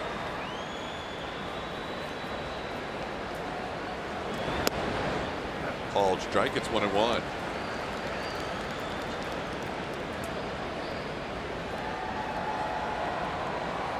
Dallas moving up the win total in Astros franchise history. Won his 5th and 6th games of the year, his last 2 starts. And for the 2nd straight time, Rodriguez with a base hit to right field. So after the opening error, Rodriguez, who's now 2 for 2, a single to right. This was a fastball supposed to be down and away. It was on the outer part of the plate, but it was up. And it really looks like Ronnie Rodriguez is really concentrating on hitting the ball to the opposite field. So that's 2 balls he's hit over there. That one was actually hit pretty well.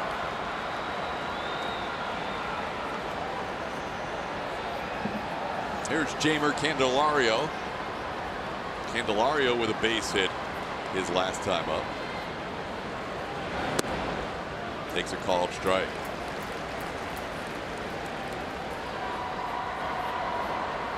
Keuchel facing a lot of these guys for the first time in his career. Had never faced Rodriguez, had never faced Candelario or the hitter behind him, Jacoby Jones. Inside out swing, and Dallas ahead 0-2. Dallas has been working with a little traffic the last few innings. Yeah, there's been base runners out there, but that pitch right there, that was a 4-seam fastball that he did throw on the inside part of the plate. And Candelario had no chance. That completely blew him up because he had thrown so many pitches away and then busted him in.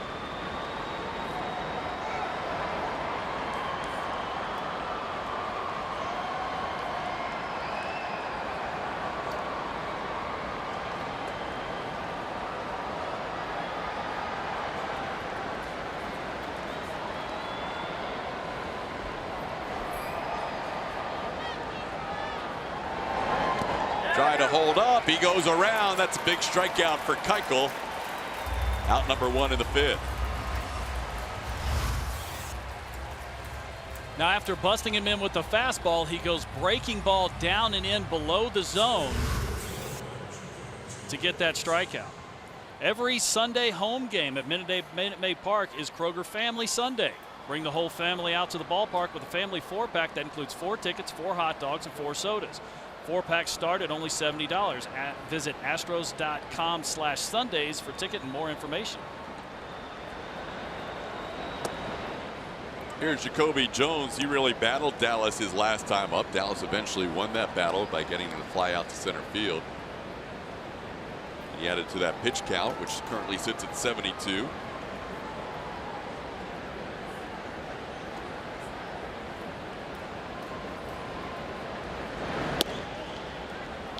Yeah, Todd, you'll have to excuse me. I'm a little giddy after that last sequence from Keuchel against Candelario. I mean, he did a really nice job of kind of changing things up.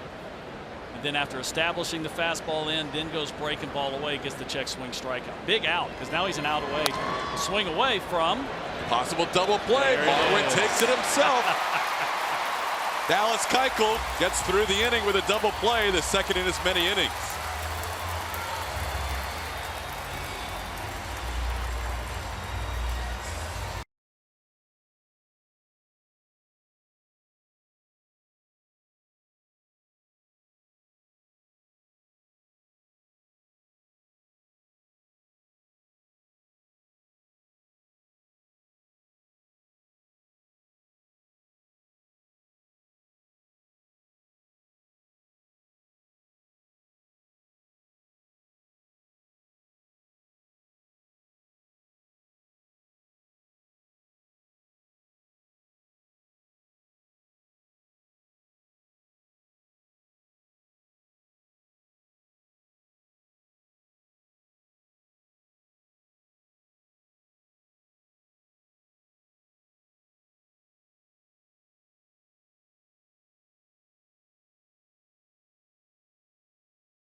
tomorrow, the Justin Verlander K-Counter bobblehead giveaway. First time Verlander's been associated with a giveaway item. And then Sunday is Princess Day here at Minute Maid Park. Princess Day. And our own Julia Morales has something going on Princess Day. That's right. You watched yesterday's broadcast. You know what's coming. Which I did. The World Series Trophy Tiara. The most unique crown I have ever seen. I had to take it home because I was so scared it was going to come up missing the next couple of days.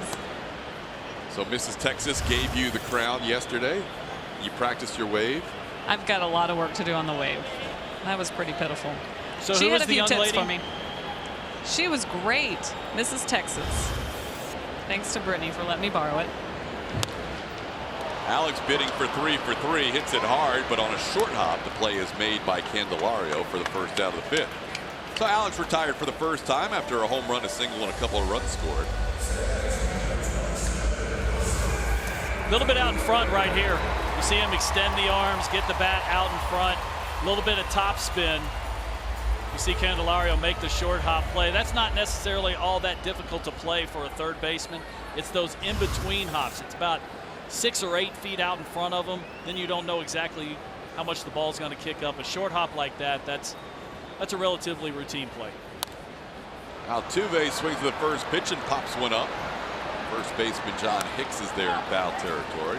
And Fiers has retired Bregman and Altuve to start the fifth. Fiers was acquired by the Astros in 2015 and that made his third start with the Astros a memorable one. August 21st, after coming over from Milwaukee, threw a no-hitter here at Minute Maid Park Against the Dodgers. They were a pretty good team there. Yeah, they were.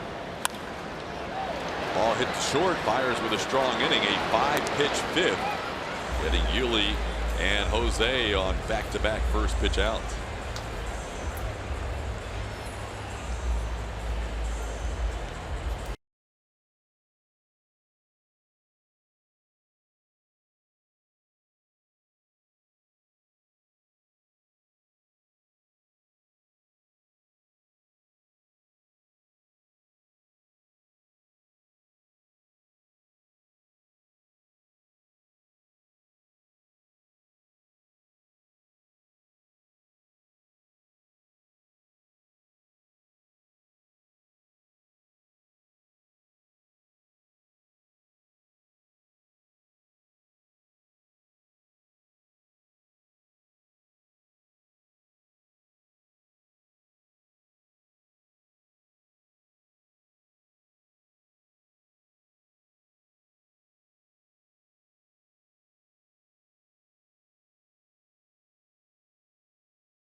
At the American League All-Stars. They're very excited, headed out Sunday night. You've missed it earlier on the pregame show. AJ Hinch actually spent a lot of time with myself breaking down his All-Star team and how he was going to manage the players and the pitchers, going through that lineup that he's going to have to set up. I mean, you're dealing with a bunch of 3 and 4 hitters, if you will, and you've somehow got to get them 1 through 9, and then the playing time on top of that.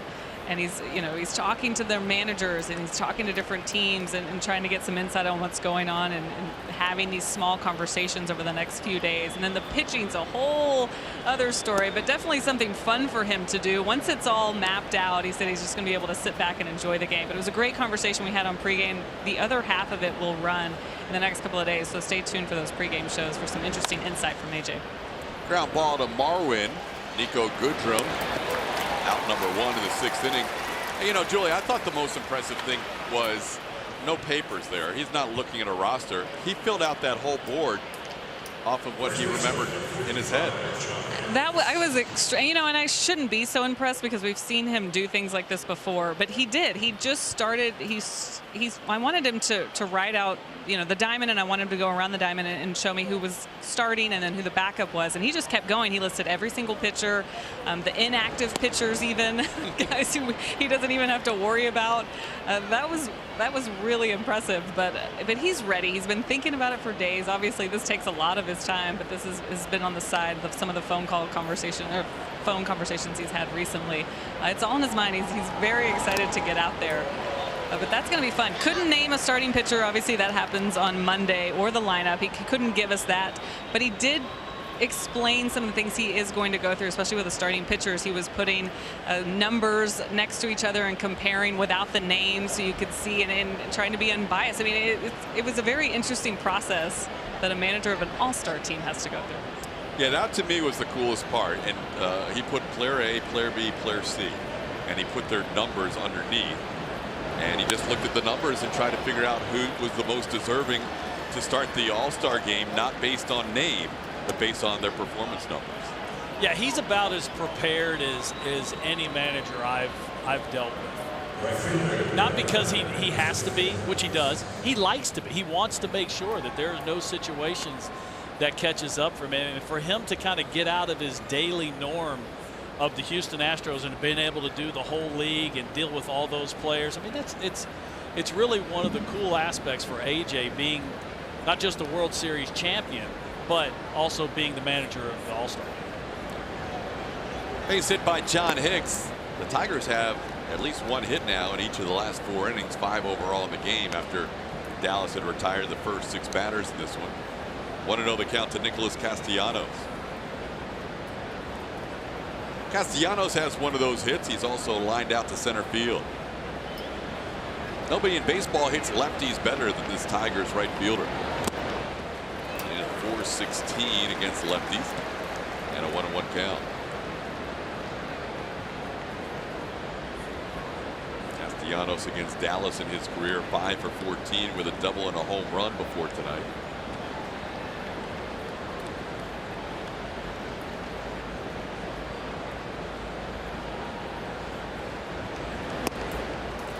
One and 2 the count. A couple double play ground balls have helped Dallas the last couple of innings. James McCann to hit into one of the 4th, and then Jacoby Jones to end the 5th.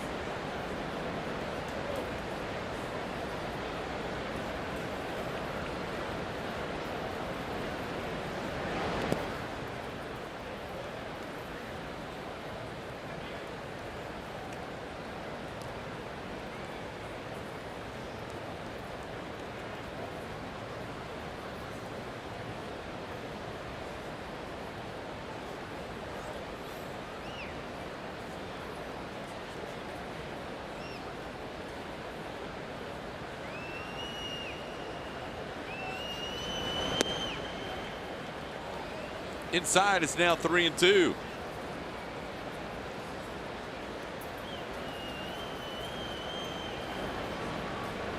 Dallas has gone 7 innings his last 2 starts. He's right now in the mid-80s with his pitch count. And no chase on the changeup. Castellanos draws the walk. Tigers have 2 on. Are you the ultimate Southwest fan? AT&T Sportsnet is looking each month for the biggest baseball fan in the Southwest. Louisiana, July is your month. Use hashtag #UltimateSWFanLA on Twitter or show us why you are the ultimate fan, and you can win a jersey and a VIP experience. Watch the Astros all season long on AT&T Sportsnet. 3rd inning in the last 4. Keuchel has at least had 2 runners on. One of them last inning was via the error on Altuve, but still Dallas working with more traffic here. He got McCann to hit into a double play his last time up and misses the outside corner here. It's 1-0.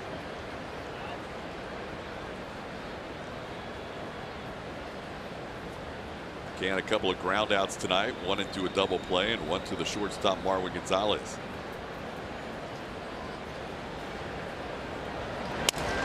That ball's over the head of Gonzalez into left field, and the bases will be filled with Tigers on the broken bat hit by James McCann.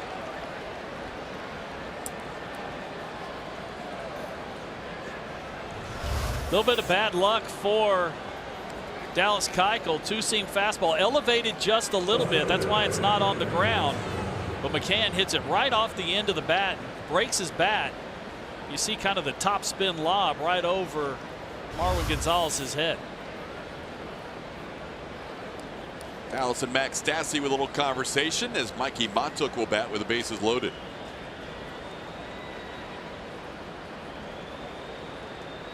Montook has flied out to right and popped up to the second baseman Altuve.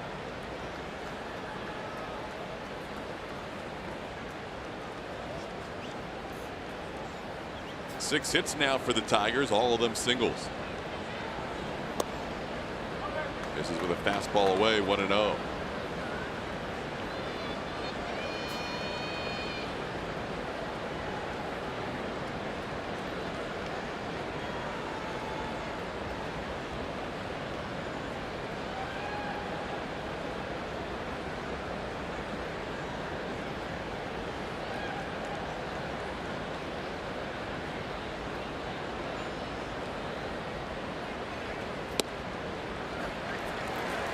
Montook has batted twice this year with the bases loaded, and both times has a sacrifice fly. 1-1 the count. Hicks on third, Castellanos on second, McCann on first. 2-1. Some stretching, loosening up going on in the Astros bullpen in this 3-0 game. Brad Peacock starting to limber up. 2-1 pitch popped up on the infield. Yuli Gurriel makes the catch. Montook pops up the 2-1 pitch for out number 2. Dallas got away with one right there. That was supposed to be a fastball down and away. And you see how it's a little bit elevated off the plate. Montook knew that was a pitch he should not have offered at. Count would have been 3-1. Dallas will take it. 2 outs, bases loaded. That's a game changer. Could be. As long as he gets this guy out. Yep. Here's Victor Martinez. Martinez reached on the error by Altuve. He also had a comebacker back to Dallas his first time up. Takes a strike. Dallas has been walking the tightrope tonight, trying to strand 3 more base runners here.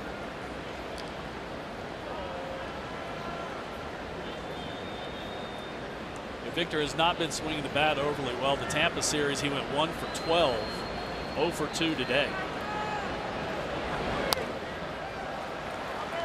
Keuchel ahead 0-2.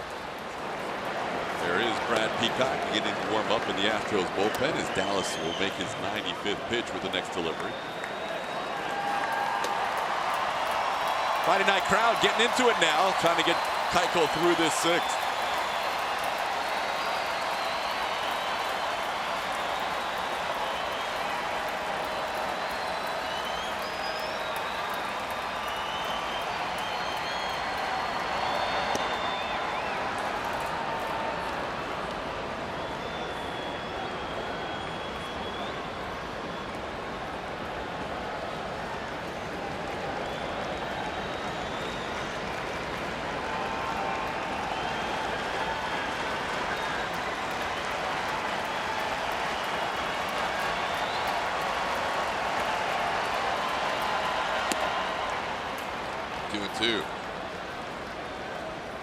Here's another one of those examples we talked about earlier. 2-2. This is the pitch Dallas wants to get Victor out on. You don't want to go 3-2. He's a very good hitter, even if he has been struggling, but that gives all 3 base runners on base a chance to get started early.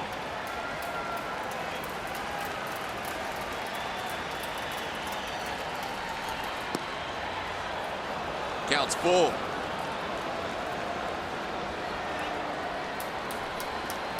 Dallas ahead 0-2, and now Martinez not offering at the next 3. So So everybody will be off on this full count 2-out pitch, and some of the fans start to stand.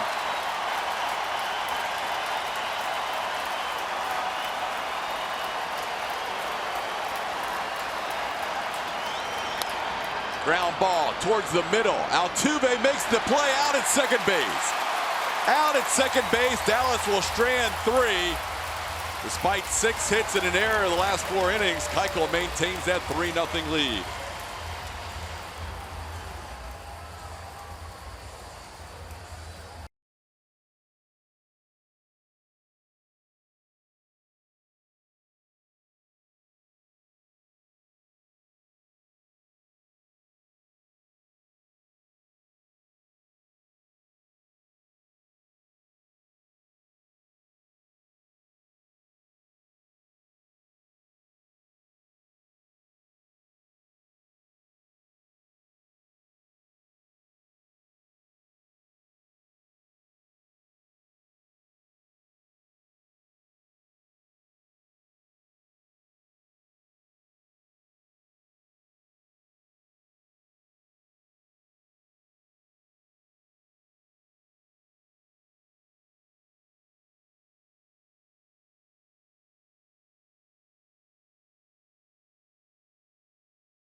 Who's your Astros first half offensive MVP? And that's going to be Alex Bregman with all of the votes tonight, 79%.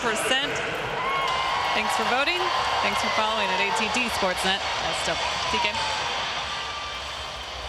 All right, Julie, let's take a look at that play again that ended the top half of the 6th inning.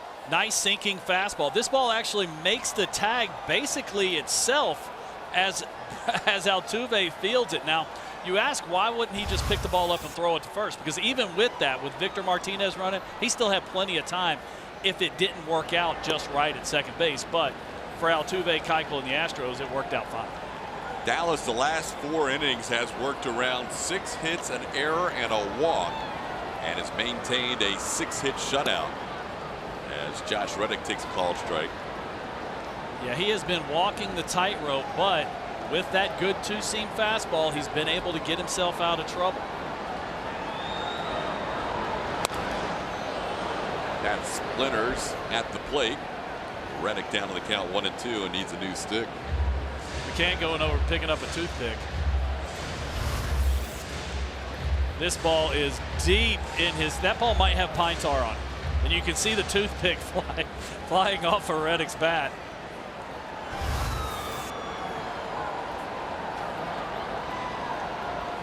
Josh looking for his first hit, a ground out and a pop-up. Slow curveball and a beauty. Fiers picks up a strikeout. Second strikeout of the game for Fiers, 1 out in the 6th. After going inside, Fiers goes away with the backdoor curveball. Reddick doesn't like the call, but it's borderline, really too close to take, Todd. That's just nice pitching going inside, outside, speeding up and slowing down. Said that ball's up. He thinks that ball is high. Here's Marwin.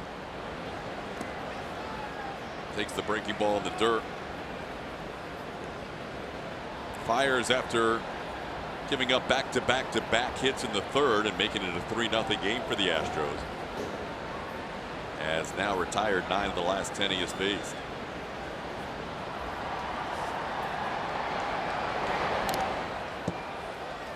Marwin trying to snap an 0 for 10.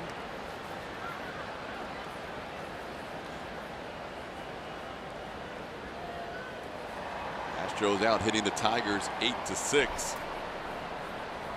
Lead this game 3-0. Looks like Tony Sipp is throwing in the Astros bullpen right now. Birthday boy from yesterday. Turned 35 years old yesterday. So belated happy birthday to Tony. There's Tony. Tony's had a good year for the Astros. Really good. Has really pitched himself into, you know, a real slot that AJ will go to him. Early in the season, AJ wasn't trusting Tony, but he pitched so well, he's kind of pitched himself into a role. He's been very good this year in the bullpen for AJ Hinch. As Marwin fouls the 1-2 pitch away.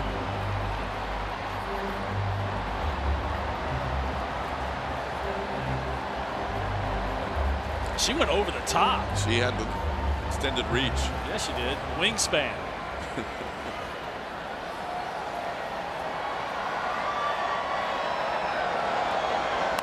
1-2 pitch hit the other way. That's going to be a base hit to the wall. One hops against the scoreboard. Marwin heading to second. Matuk's throw is wide. Marwin has himself a 1-out double.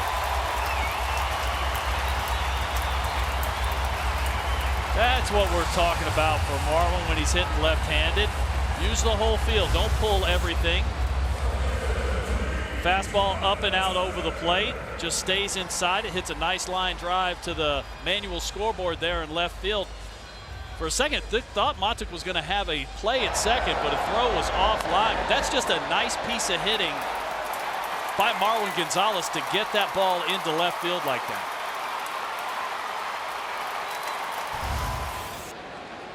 Here's Kyle Tucker. Astros now with 9 hits. Tucker looking for his first hit, a ground out and a fly out. And on the hands of Kyle. Thing we noticed with Kyle, no batting gloves, but he goes to that dirt after every pitch. That's his pine tar, I guess. Yeah, that's his rosin, whatever you want to call it, to soak up a little bit of the sweat. But you know, they've pitched Kyle pretty tough since they've been up. They've pounded him inside. They've been able to extend the strike zone down and up. Pop this one up on the infield. Shortstop Rodriguez is there. Second out of the inning. Tucker now over 3. It's never too late to join the team. 2018 Astros Buddy membership presented by BBVA Compass are available now for kids 12 and under. Buddy memberships receive 4 tickets to an Astros regular season game, a backpack, caps, socks, and exclusive opportunities throughout the year for only $25 plus tax. Visit astros.com/buddies today to sign up. Here's Max Stassi, single and a line out. Max a chance to add to the lead with a 2-out RBI here.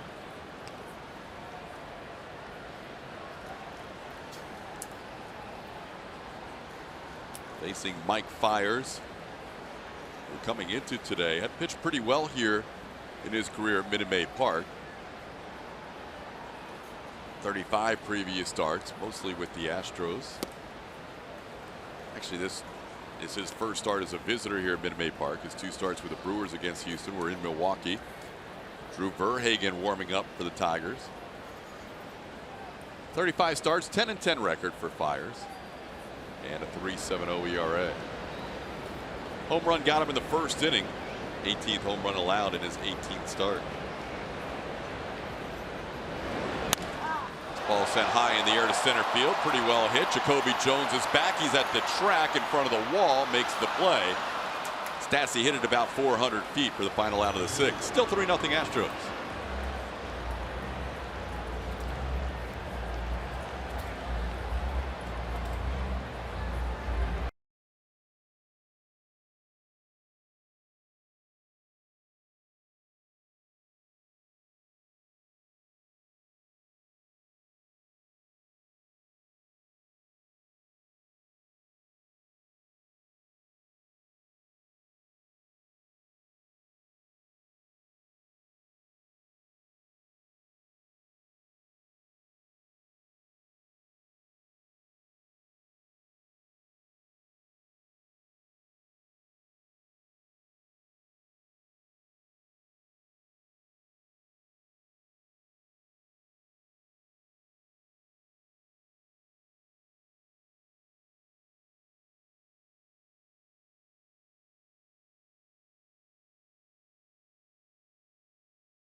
Keuchel, the starter.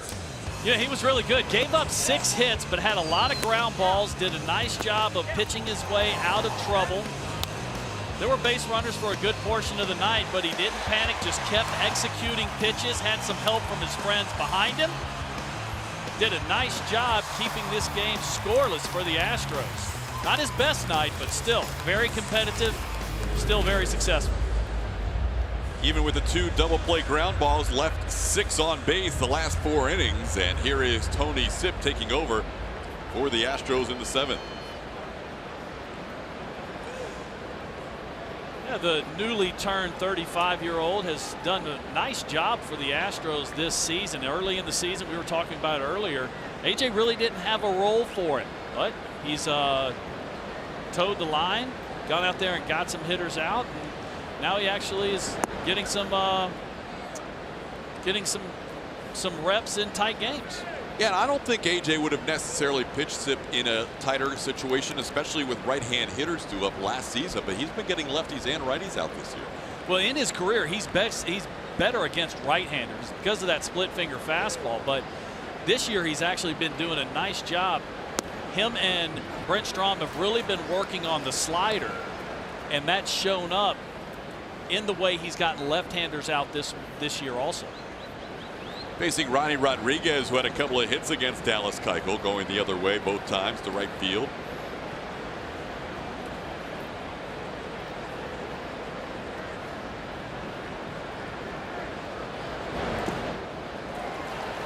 There's that splitter that you like. You know what? It's dirty. I mean, his slider is good, but this pitch just dives down and away. You see kind of the awkward spin, but the hitters really can't pick that up. The arm action is good, and you see the downward action throwing that at the bottom part of the zone and then working its way into the dirt.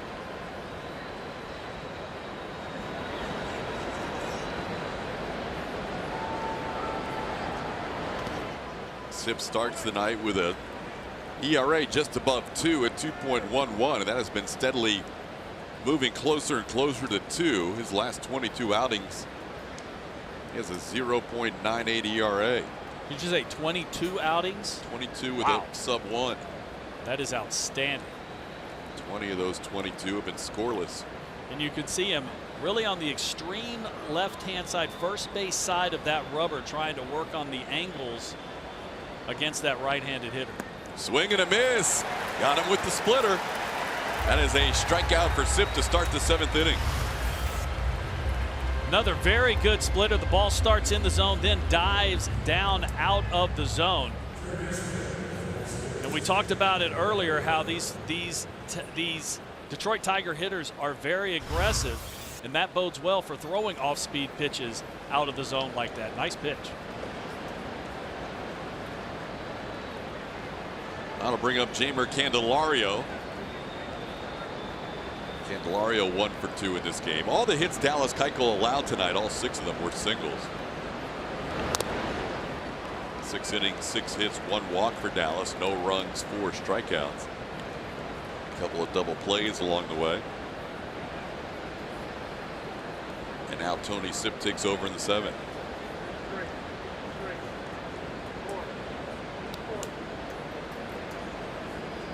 Candelario started his career with the Cubs, played there in 16 and part of last season.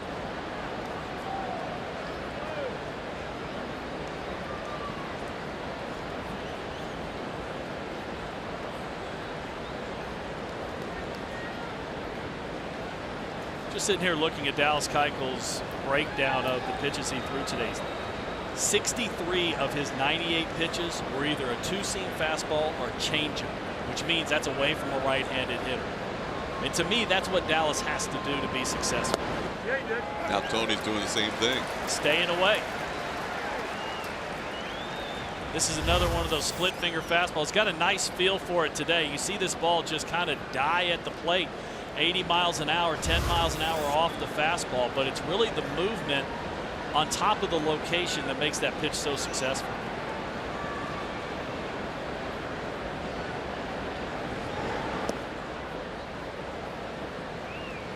And if you watch before every pitch, Tony doesn't have really big hands. I didn't either when I threw my split finger fastball. I had to do the same thing, which is basically I had to get the grip before I ever got on the rubber, took the signer, because I couldn't get it without digging. So I got a split finger grip, I throw something else, then I spin to get out of it. You see Tony, every pitch gets that split finger grip before he ever gets on the rubber to take a sign. So that's exactly what you would do before you put the ball in your glove? Yes. He uses his glove to do it. I would actually just use my thigh. Then grind it in there. Yep, get just the push it in grip. there. Got short, fat fingers, Todd. So you gotta push it in there. And that's what it would allow me to get the pitch, because I couldn't do it. So I'd get the ball, and I'd push it up against my thigh to get the grip. And then change off that. And then as I would come up, I would spin to get a different pitch. There's a called third strike. Got him with the fastball. Back-to-back strikeouts for Sip. 2 outs in the 7th. Tony pitching a little bit backwards, meaning soft early, hard late fastball, basically right down the middle.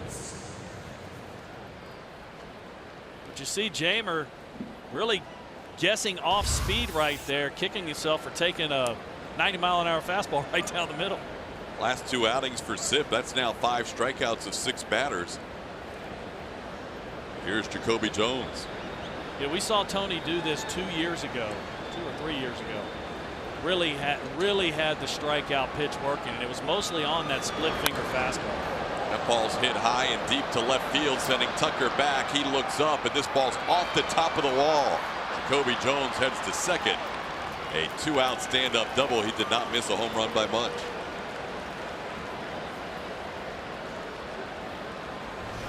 Todd, this looked like a little breaking ball. It's a slider that kind of just sits in the middle. It's called a cement mixer. Basically, it just sits and spins on the plate. And you saw Jones not really miss it, hit high up on that wall above the bullpen there in left field for a stand-up double.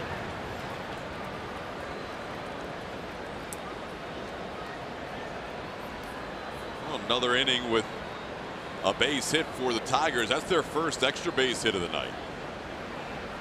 They've had at least 1 hit now in each of the last 5 innings as Nico Goodrum will bat.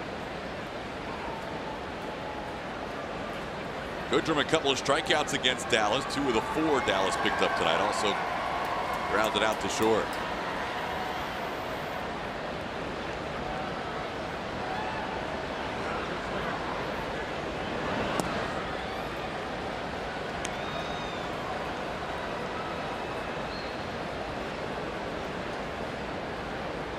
Brad Peacock had been warming up in the Astros bullpen.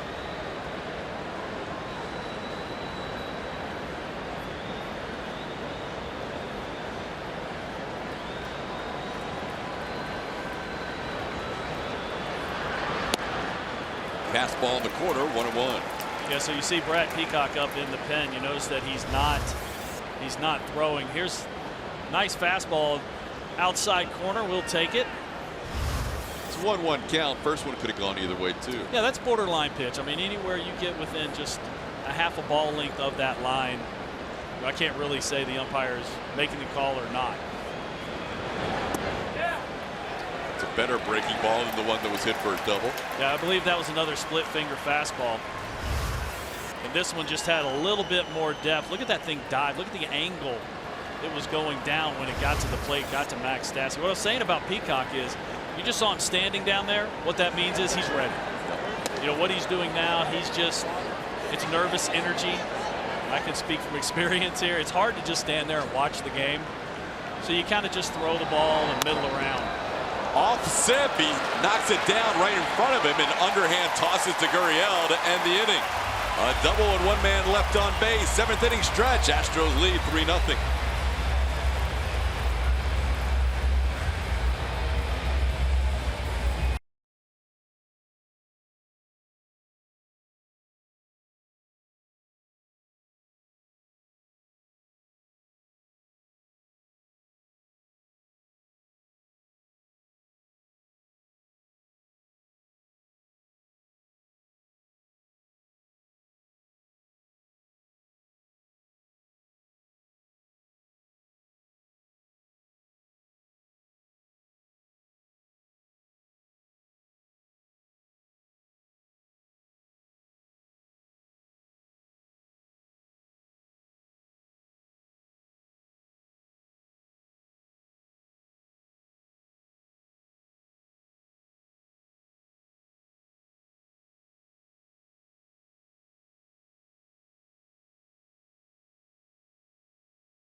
The long ball, ASG at MMP.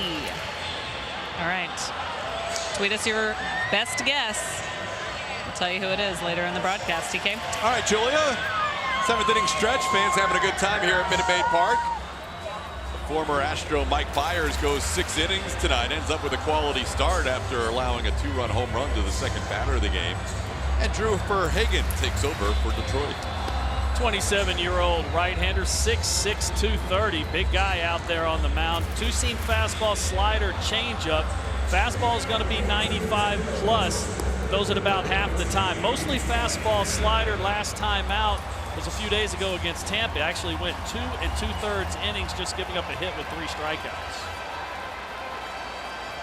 So Verhagen will face the bottom of the order, and Tony Kemp's done a nice job in that bottom of the order. Tony is 2 for 2 tonight, a couple of singles to right against Fiers. Fiers ends up going 6 innings, allowed 9 hits, 3 earned runs, did not walk a batter, and struck out 2, the 1 home run by Alex Bregman. Verhagen facing Kemp, then the top of the order in this 3-0 game. Mike Fiers, that outing is called bending without breaking. Yeah, he gave up 3 runs, but with 9 hits, Astros had a chance to do a lot more damage. Kemp out in front, it's 0-2. Tony has that average pushed up to 310 with his 2 for 2 night.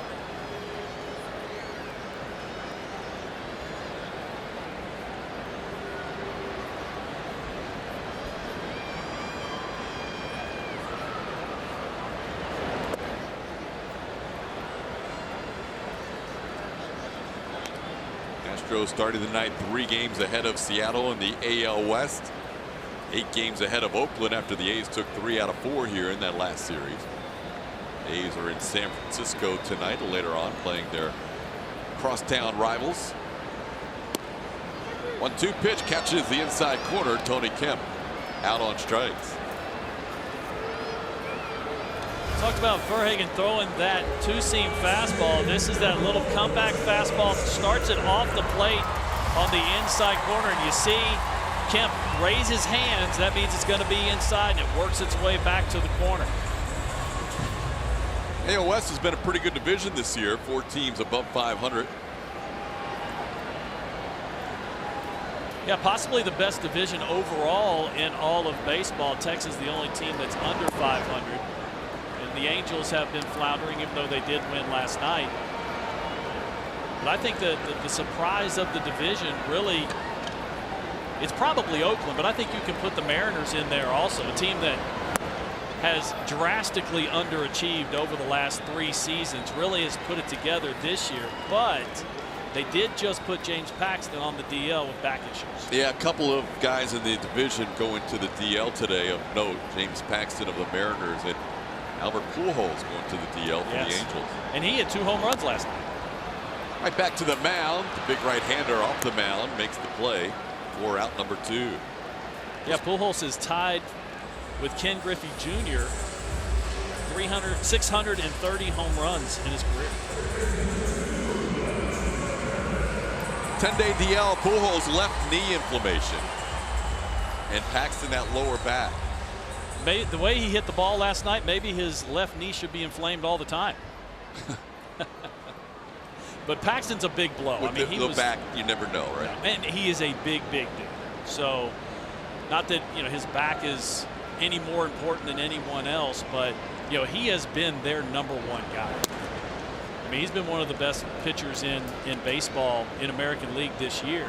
And he's the one power pitcher in their rotation. Everybody else is more of a control command type guy. Longest playoff drought of the 4 major sports.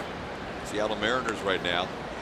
Went back to the postseason since that year they won 116 games in the regular season in 2001.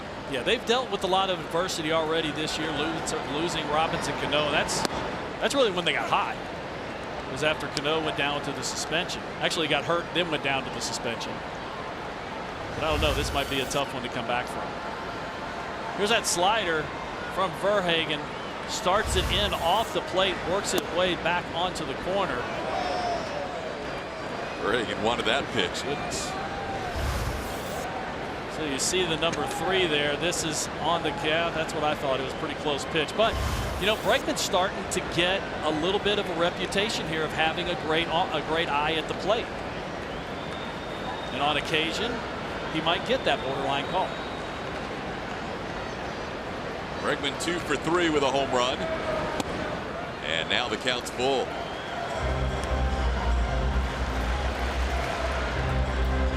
Well, Bregman dominated our stroke poll tonight. Not often with an Altuve as one of your choices. Does somebody else dominate the poll? But he got Altuve in the World Series MVP. Yeah, he got almost 80% of the votes. Ground ball towards third, and Candelario is there to make the play for the final out of the inning. Strong inning for Verhagen, a 1-2-3-7.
All right, Julia, on we go to the 8th. Jake Marisnick, one of the best in the game defensively, takes over in center field for Tony Kemp. And the new pitcher for the Astros in the 8th inning is Brad Peacock. 30-year-old veteran right-hander Brad Peacock. It's kind of been a little bit of an up and down season. He's been bitten by the long ball. You can see he throws a lot of strikes, only 9 walks in 40 innings with 55 punch-outs, but he's had a little trouble with the slider flattening out on him. And when that happens, a lot of times it's elevated, and those are usually the balls that get hit pretty hard. When he's got it down in the zone and it's got some depth, that's when he's getting those punch-outs. Facing the 2-3-4 hitters in the lineup for the Tigers, John Hicks, Nicholas Castellanos, and James McCann. Astros scored 2 runs in the first, a run in the third, and nobody else has scored in this game. 3-0 as we head to the 8th. Bregman with the 2-run home run, his career high 20th on the season.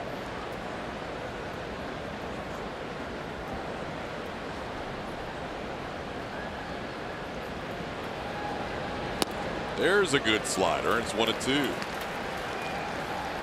That's the pitch that has been very good at times and was his bread and butter last year, but not as consistent in 2018. Yeah, he starts this one on the corner and sweeps it off the plate. Now for the strikeout, you'd like to see him get on top of that a little bit and get a little depth, or just sweep it off the plate again. Sweeping slider gets Hicks swinging for the first out of the 8th.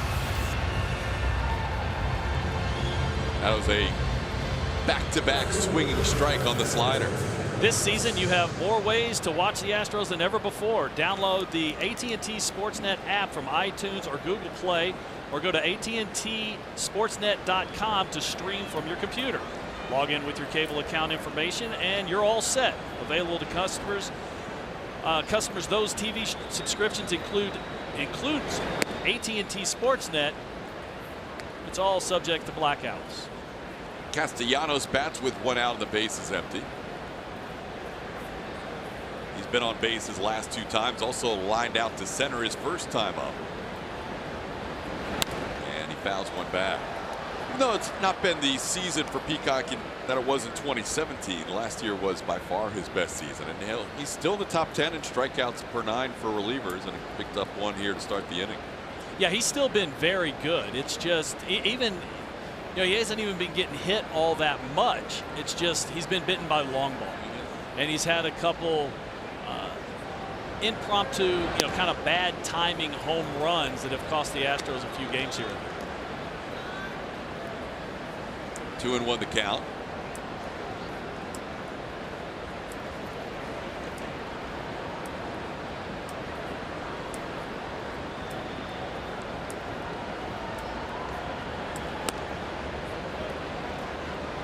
Now 3-1, no chase in this at bat from Castellanos.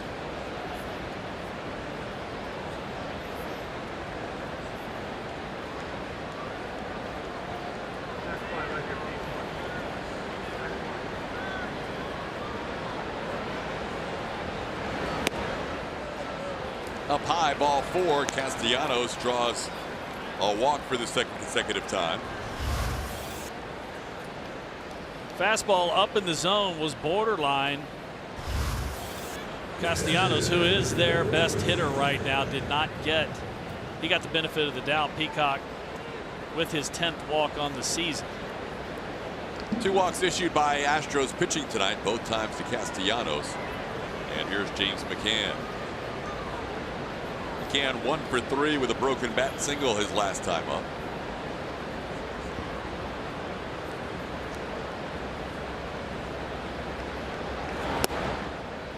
And gets a called strike.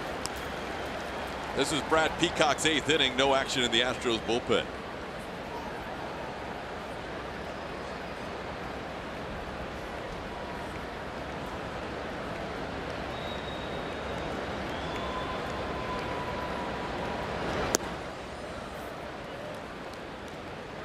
Peacock allowing a run in his last outing in an inning and 2/3, trying to snap a streak of 4 straight games allowing a run.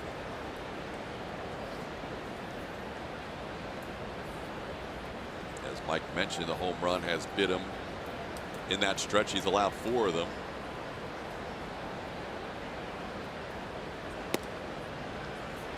After walking Castellanos, he's behind in the count 2-1 to James McCann.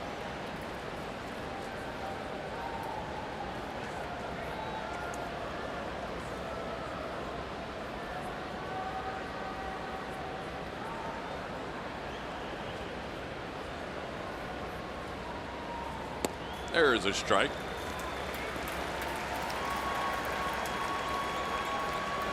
Yeah, that was a fastball right down the middle, and McCann was taking all the way. Kind of turned away after the pitch, shaking his head, questioning himself why he didn't swing it that way.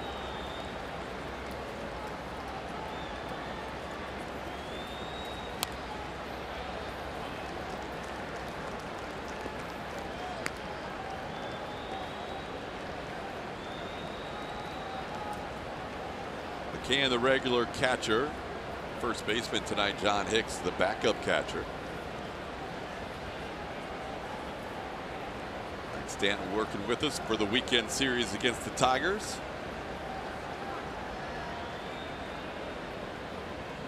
Bart Ennis and Preston Wilson handling the pre and post game duties.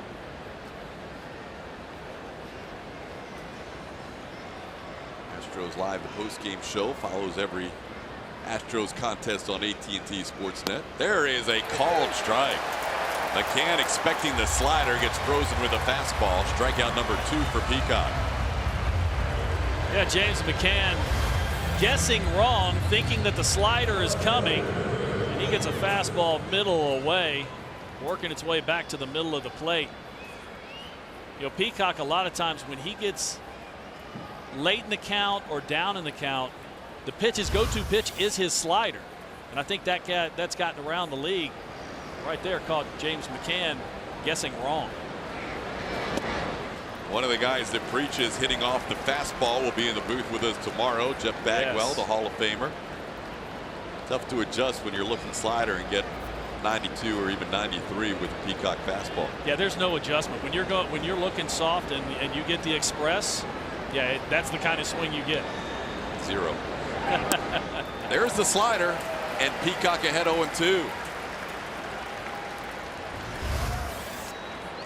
After the weak swing on the fastball, here's the slider sweeping away. And Matuk having a little discussion with the guy sitting on his shoulder about his approach right now. Matuk batted with the bases loaded last time, up and popped up. This one, nice play by Bregman to his left. One LSU Tiger records an out on the other LSU Tiger. It's 3-0 Astros.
Long ball and all-star game at Minute Maid Park. Who is it?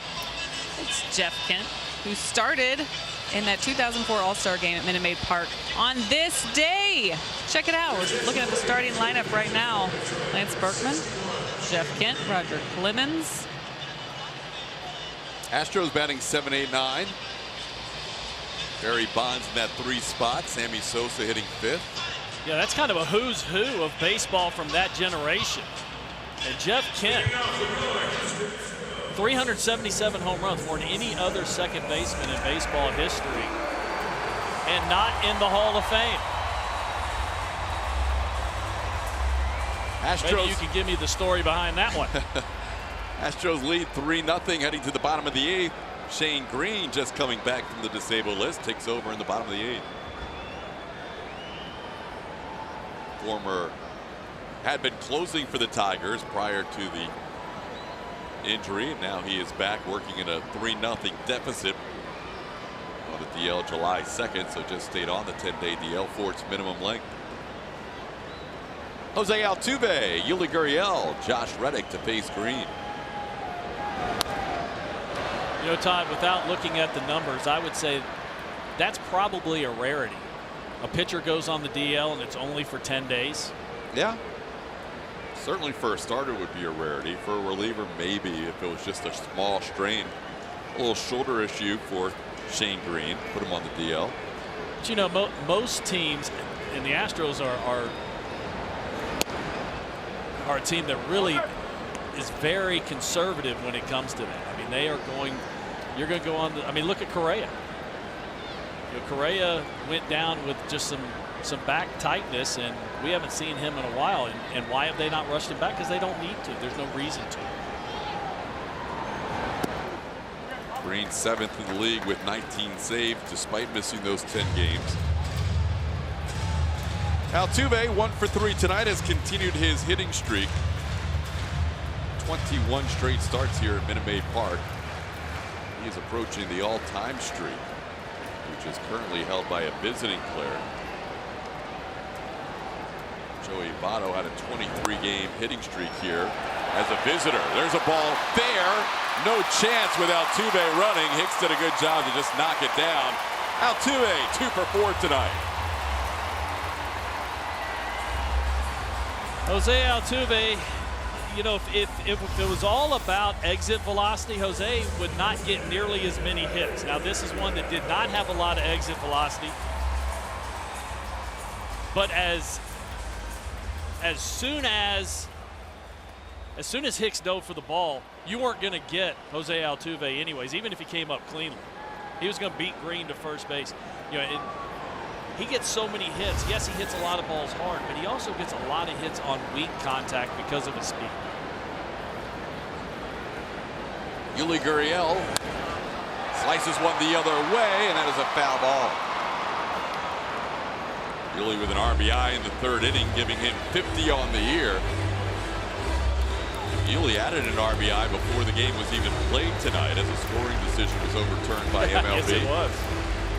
Yuli ended up with a double on a fly ball that was originally ruled an error by Avisail Garcia of the White Sox. Yeah, he sprinting towards the right field line, overran the ball, and the ball fell in behind him. And it was scored a double, but he misplayed it so poorly that he played it into a hit.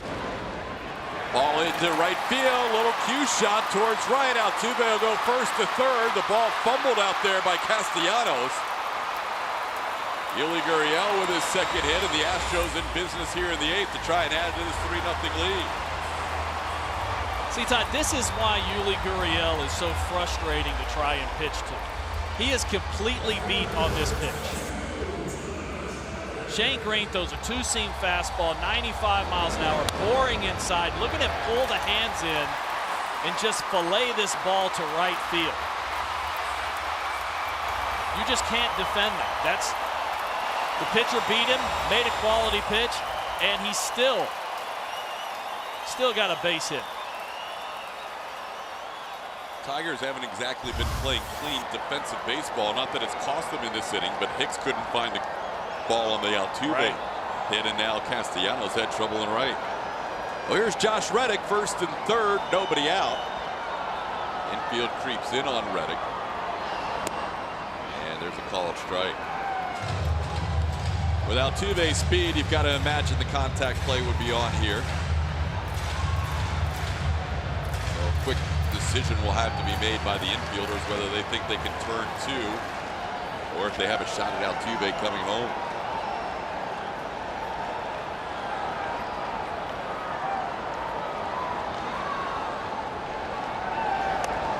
Fun attempt by Reddick, and he pops it up.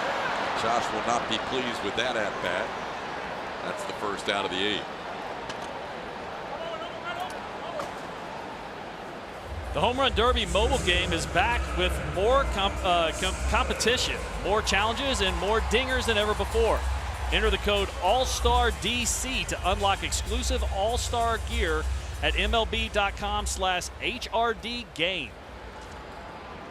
So now Marwin Gonzalez bats with 1st and 3rd and 1 out. Reddick tried the 1st and 3rd bunt play. That did not work out.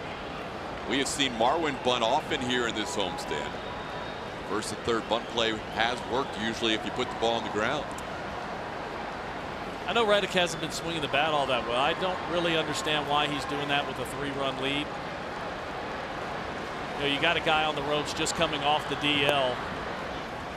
Hunt that fastball. See if you can drive one into the gap. Put this game out of hand. Marwin hit one in the left field corner his last time up for a double. Marwin 1 for 3 tonight.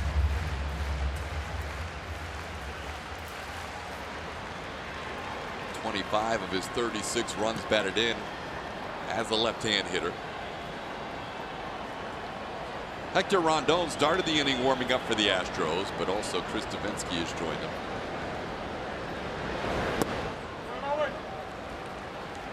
One of those in the bullpen where if it's still a save situation, you go to the guy on the right. If it's more than 3, probably Devo's turn.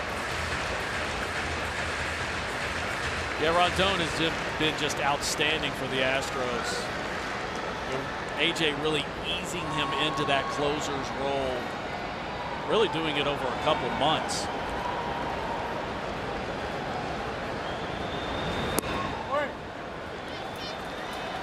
did a great job setting up the all-time greatest closer for a lot of years in Mariano Rivera.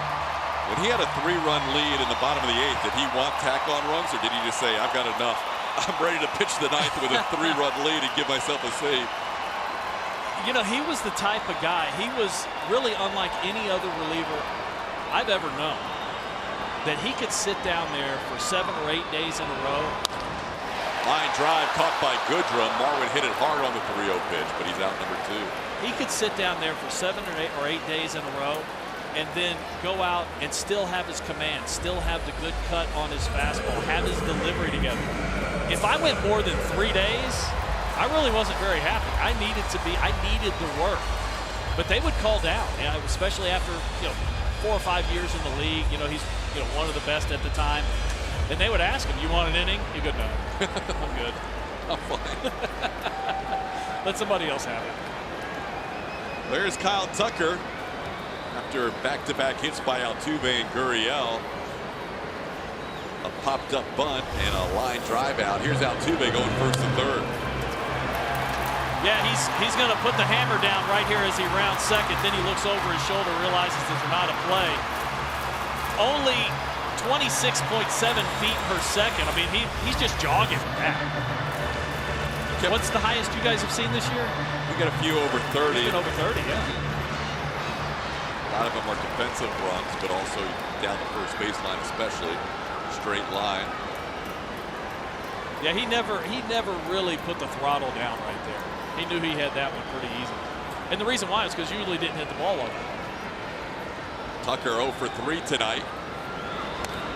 Fouls back to first pitch.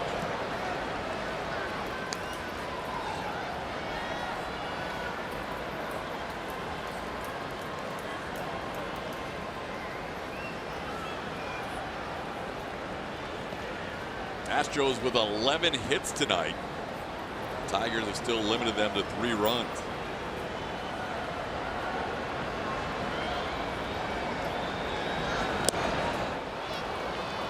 Oh, 2.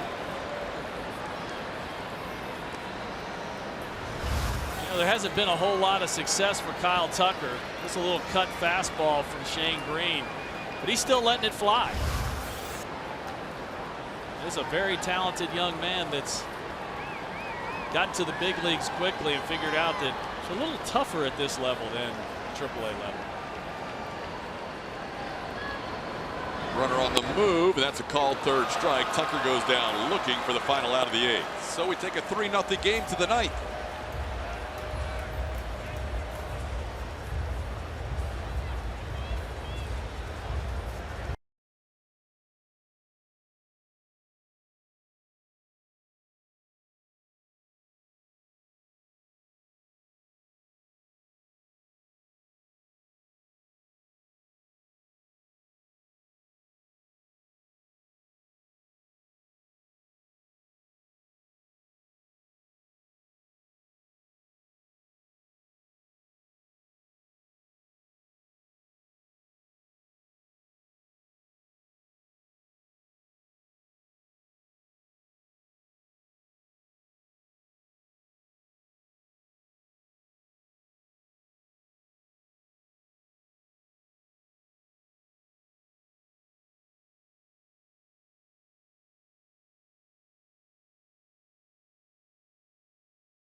Go places. And by Jack in the Box. Try the $4.99 Jack Spicy Chicken Club combo with toasted sourdough. We head to the 9th inning. Astros leading 3-0, and they will turn to their closer, Hector Rondon. Hector Rondon, the big powerful right-handed pitcher. Going to throw the ball in the high 90s, fastball slider.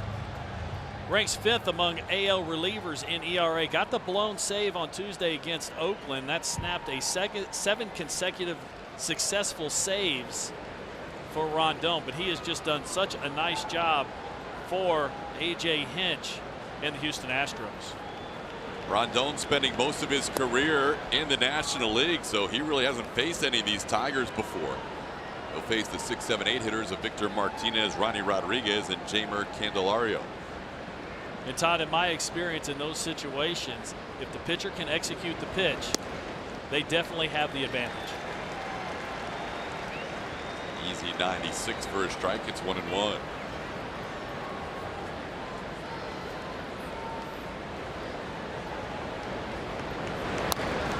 On the ground, Yuli gets a big hop. He will take it himself. Second hop went way up in the air, and there's the first out of the ninth. Dallas Keuchel for 6 innings of shutout baseball, allowed 6 singles while he was in there. Tony Sipp pitched a shutout inning in the 7th, allowing a double but striking out 2, and then Brad Peacock with a walk in the mix also struck out 2. And now Hector Rondon in the 9th. 2 of the 7 hits tonight for the Tigers from Ronnie Rodriguez. He's 2 for 3. Hits the ball hard, but Marwin is there. Backhand play and the throw in time. Rodriguez retired for out number 2.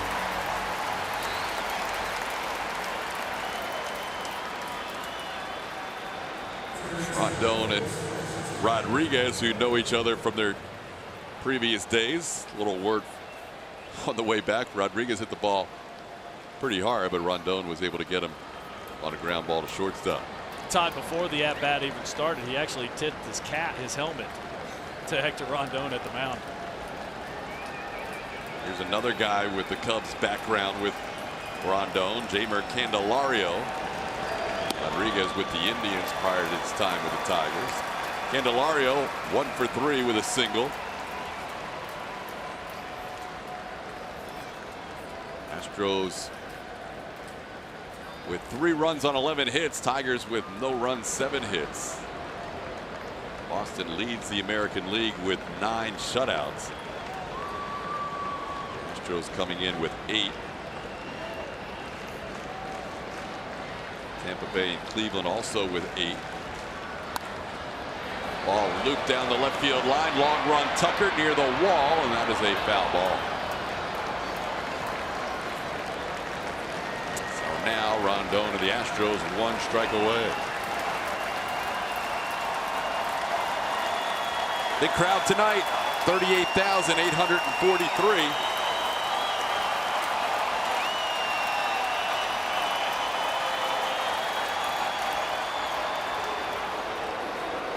Late time called, and Rondon went through the motion. There was a ball loose on the field.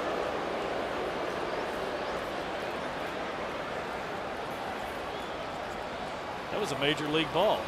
That might have been the foul ball. I don't know how it got back out there. I saw the logo on it.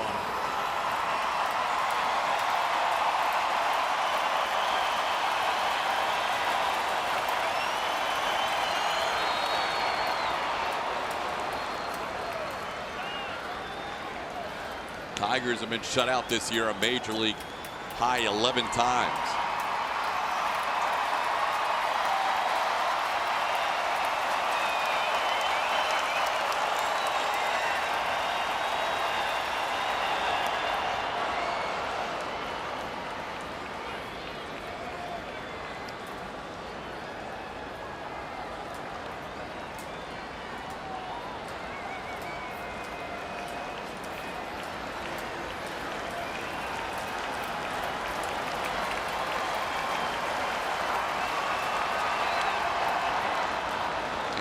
Hanging in there 2-2.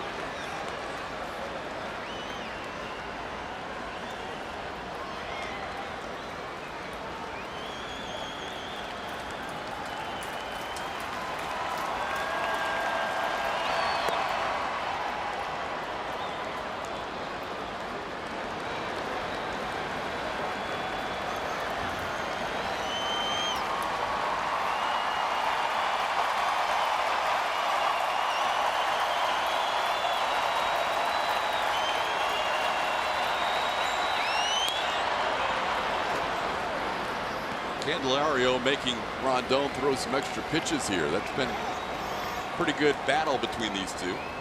Yeah, he's throwing mostly fastballs. He threw him one changeup off the plate away, and that was a slider. He's pretty much fouled everything off that was in the zone. 8th pitch coming, and another foul ball. Just a piece at the plate.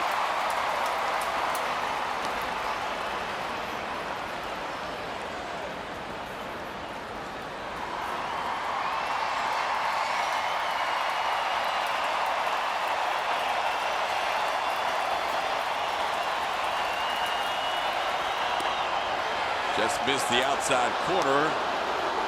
10-pitch plate appearance for Candelario, and he draws a walk with 2 outs in the ninth.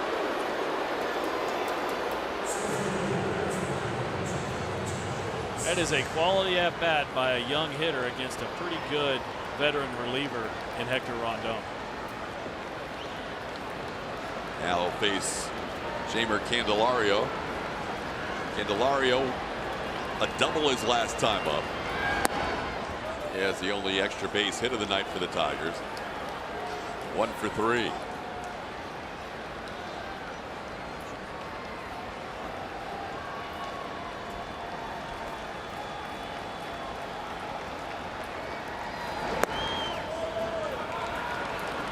Two and 0 the count.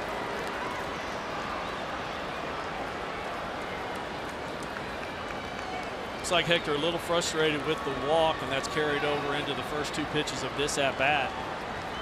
Stepped off behind the mound, took a deep breath. Try and get back in the zone right here.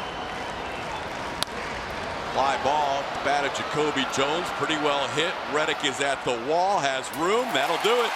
Astros win the opener of this 3-game weekend series, 3-0. Hector Rondon picks up the save. Dallas Keuchel moves to 3-0 in the month of July. And Dallas also moves up on the leaderboard in overall career wins in Astros history, tying Darryl Kyle for 13th place with 71 career wins. We'll have more from Minute Maid Park with the post-game show right around the corner.